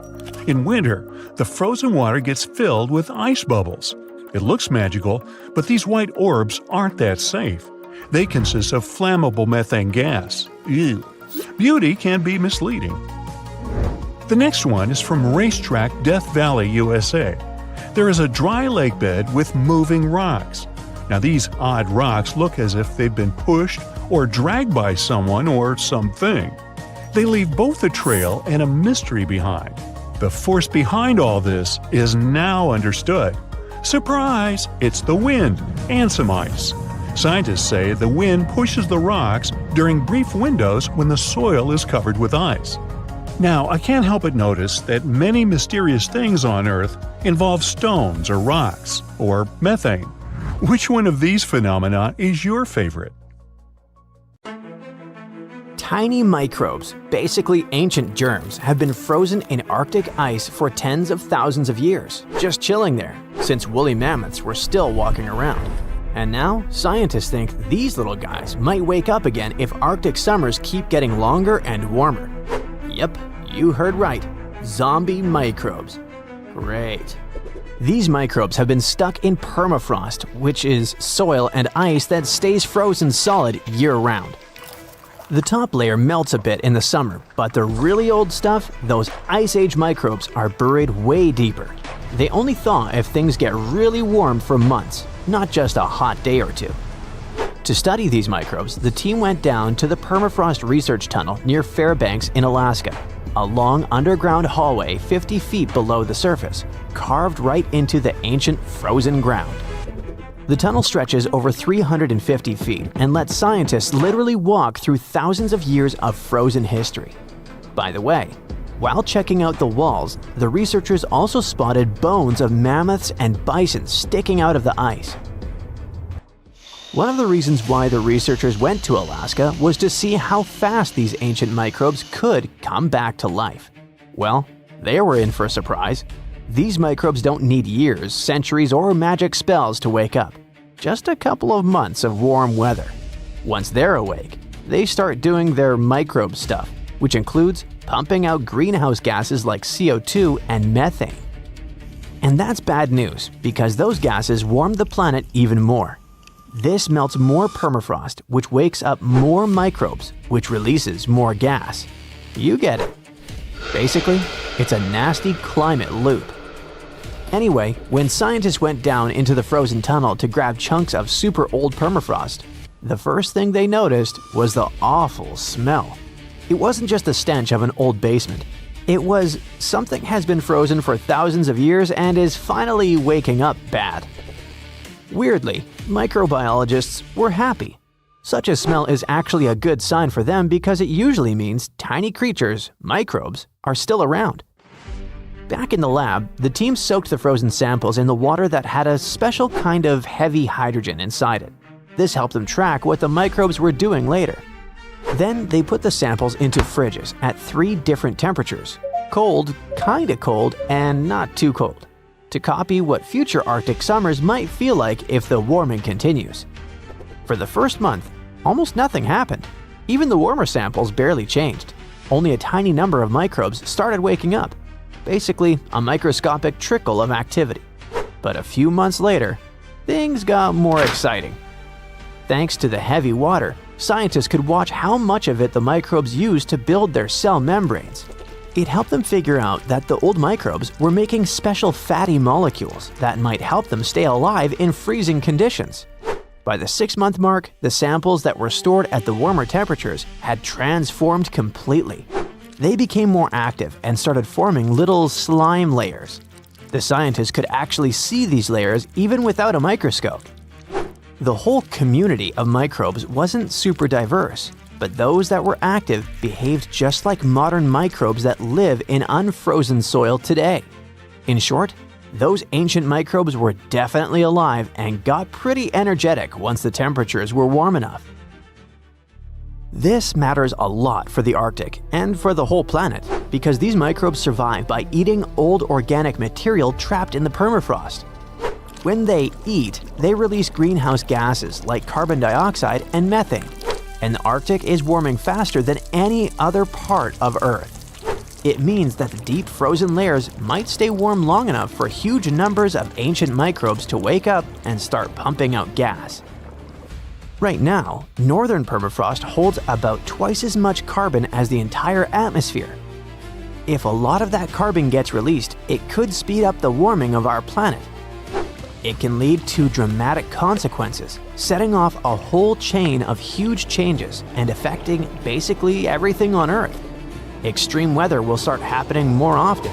Stronger hurricanes, heavier rainstorms, longer heat waves, bigger wildfires. The oceans will rise too, which can flood coastlines and put towns and cities at risk. Animals, plants, and entire ecosystems can get thrown out of balance, with some species struggling to survive and food chains breaking down. People all over the world will have to deal with crop failures, water shortages, and damaged homes or infrastructure. Let's get back to our zombie microbes. The thing is, the study only looked at them in one place in Alaska, but there's a massive amount of permafrost all over the world, in Alaska, Canada, Siberia, and many other places. And microbes in different regions might behave differently as things warm up. Scientists still have tons of work to do to figure out what's coming next. I bet you're questioning yourself. Could ancient viruses infect us? Well, most of the ancient microbes frozen in permafrost are totally harmless. They're like old bacteria that only care about messing with other tiny organisms in the dirt. But scientists worry that a few of these frozen germs might be the kind that can infect people, animals, or plants. And if that happened, our bodies probably wouldn't recognize them at all, because they've been frozen since mammoths existed. Basically, there's no immune system cheat codes for us. The risks of this happening grow for a number of reasons. For one thing, the Arctic is warming almost 4 times faster than the rest of the planet. Longer summers plus hotter temperatures mean more permafrost melting. So, more ancient stuff is waking up. Plus, people might start digging more around there. Companies will mine more, drill for oil, and ships can travel new routes. All this activity tears open ground that used to stay frozen solid. This increases the chance that someone or something comes across some ancient germ that just woke up. What would actually happen then? We might run into different zoonotic diseases, basically germs that jump from animals to humans. This already happened once.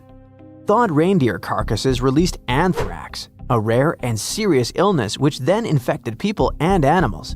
Luckily, we do know how to treat anthrax. But what if something even older wakes up? Besides, our immune system might have zero defense. If a virus hasn't been around for tens of thousands of years, humans today would be like, what is that thing? No antibodies, no memories of it, nothing. But the scariest part is that we don't know what's hiding down there. Scientists think permafrost might be storing trillions of frozen microbes, many of which we've never seen before. Some might be boring, and some might be super dangerous. So what if one such virus finally thawed out? The world would be dealing with a disaster no one has ever seen before. This wouldn't look like a normal outbreak. It would feel more like something out of a horror movie. First, the virus would be totally new and our immune systems definitely wouldn't recognize it. That means the virus would spread crazy fast, jumping from person to person. No one would know what to expect. It could cause weird illnesses, sudden fevers, or even something way more dangerous. Stuff as scary as the diseases people faced in old times. Scientists digging in permafrost already look for traces of those ancient diseases, so it's not impossible. Once it escapes, the virus wouldn't stay local for long. With people traveling everywhere and companies rushing into the warming Arctic for mining and shipping, the infection could go from one small Arctic village to major cities all over the world within days. Hospitals would fill up instantly and doctors and nurses would run out of supplies. Businesses would shut down. Food supplies could crash if the virus hit farm animals or crops. Shipping and travel could freeze completely. Fear and panic would spread around the globe almost as fast as the virus itself. There'd be no vaccine and no cure, because no one has ever seen this virus before. Scientists would have to start from zero. In short, a zombie virus outbreak would be totally unpredictable, and the modern world is certainly not ready for it.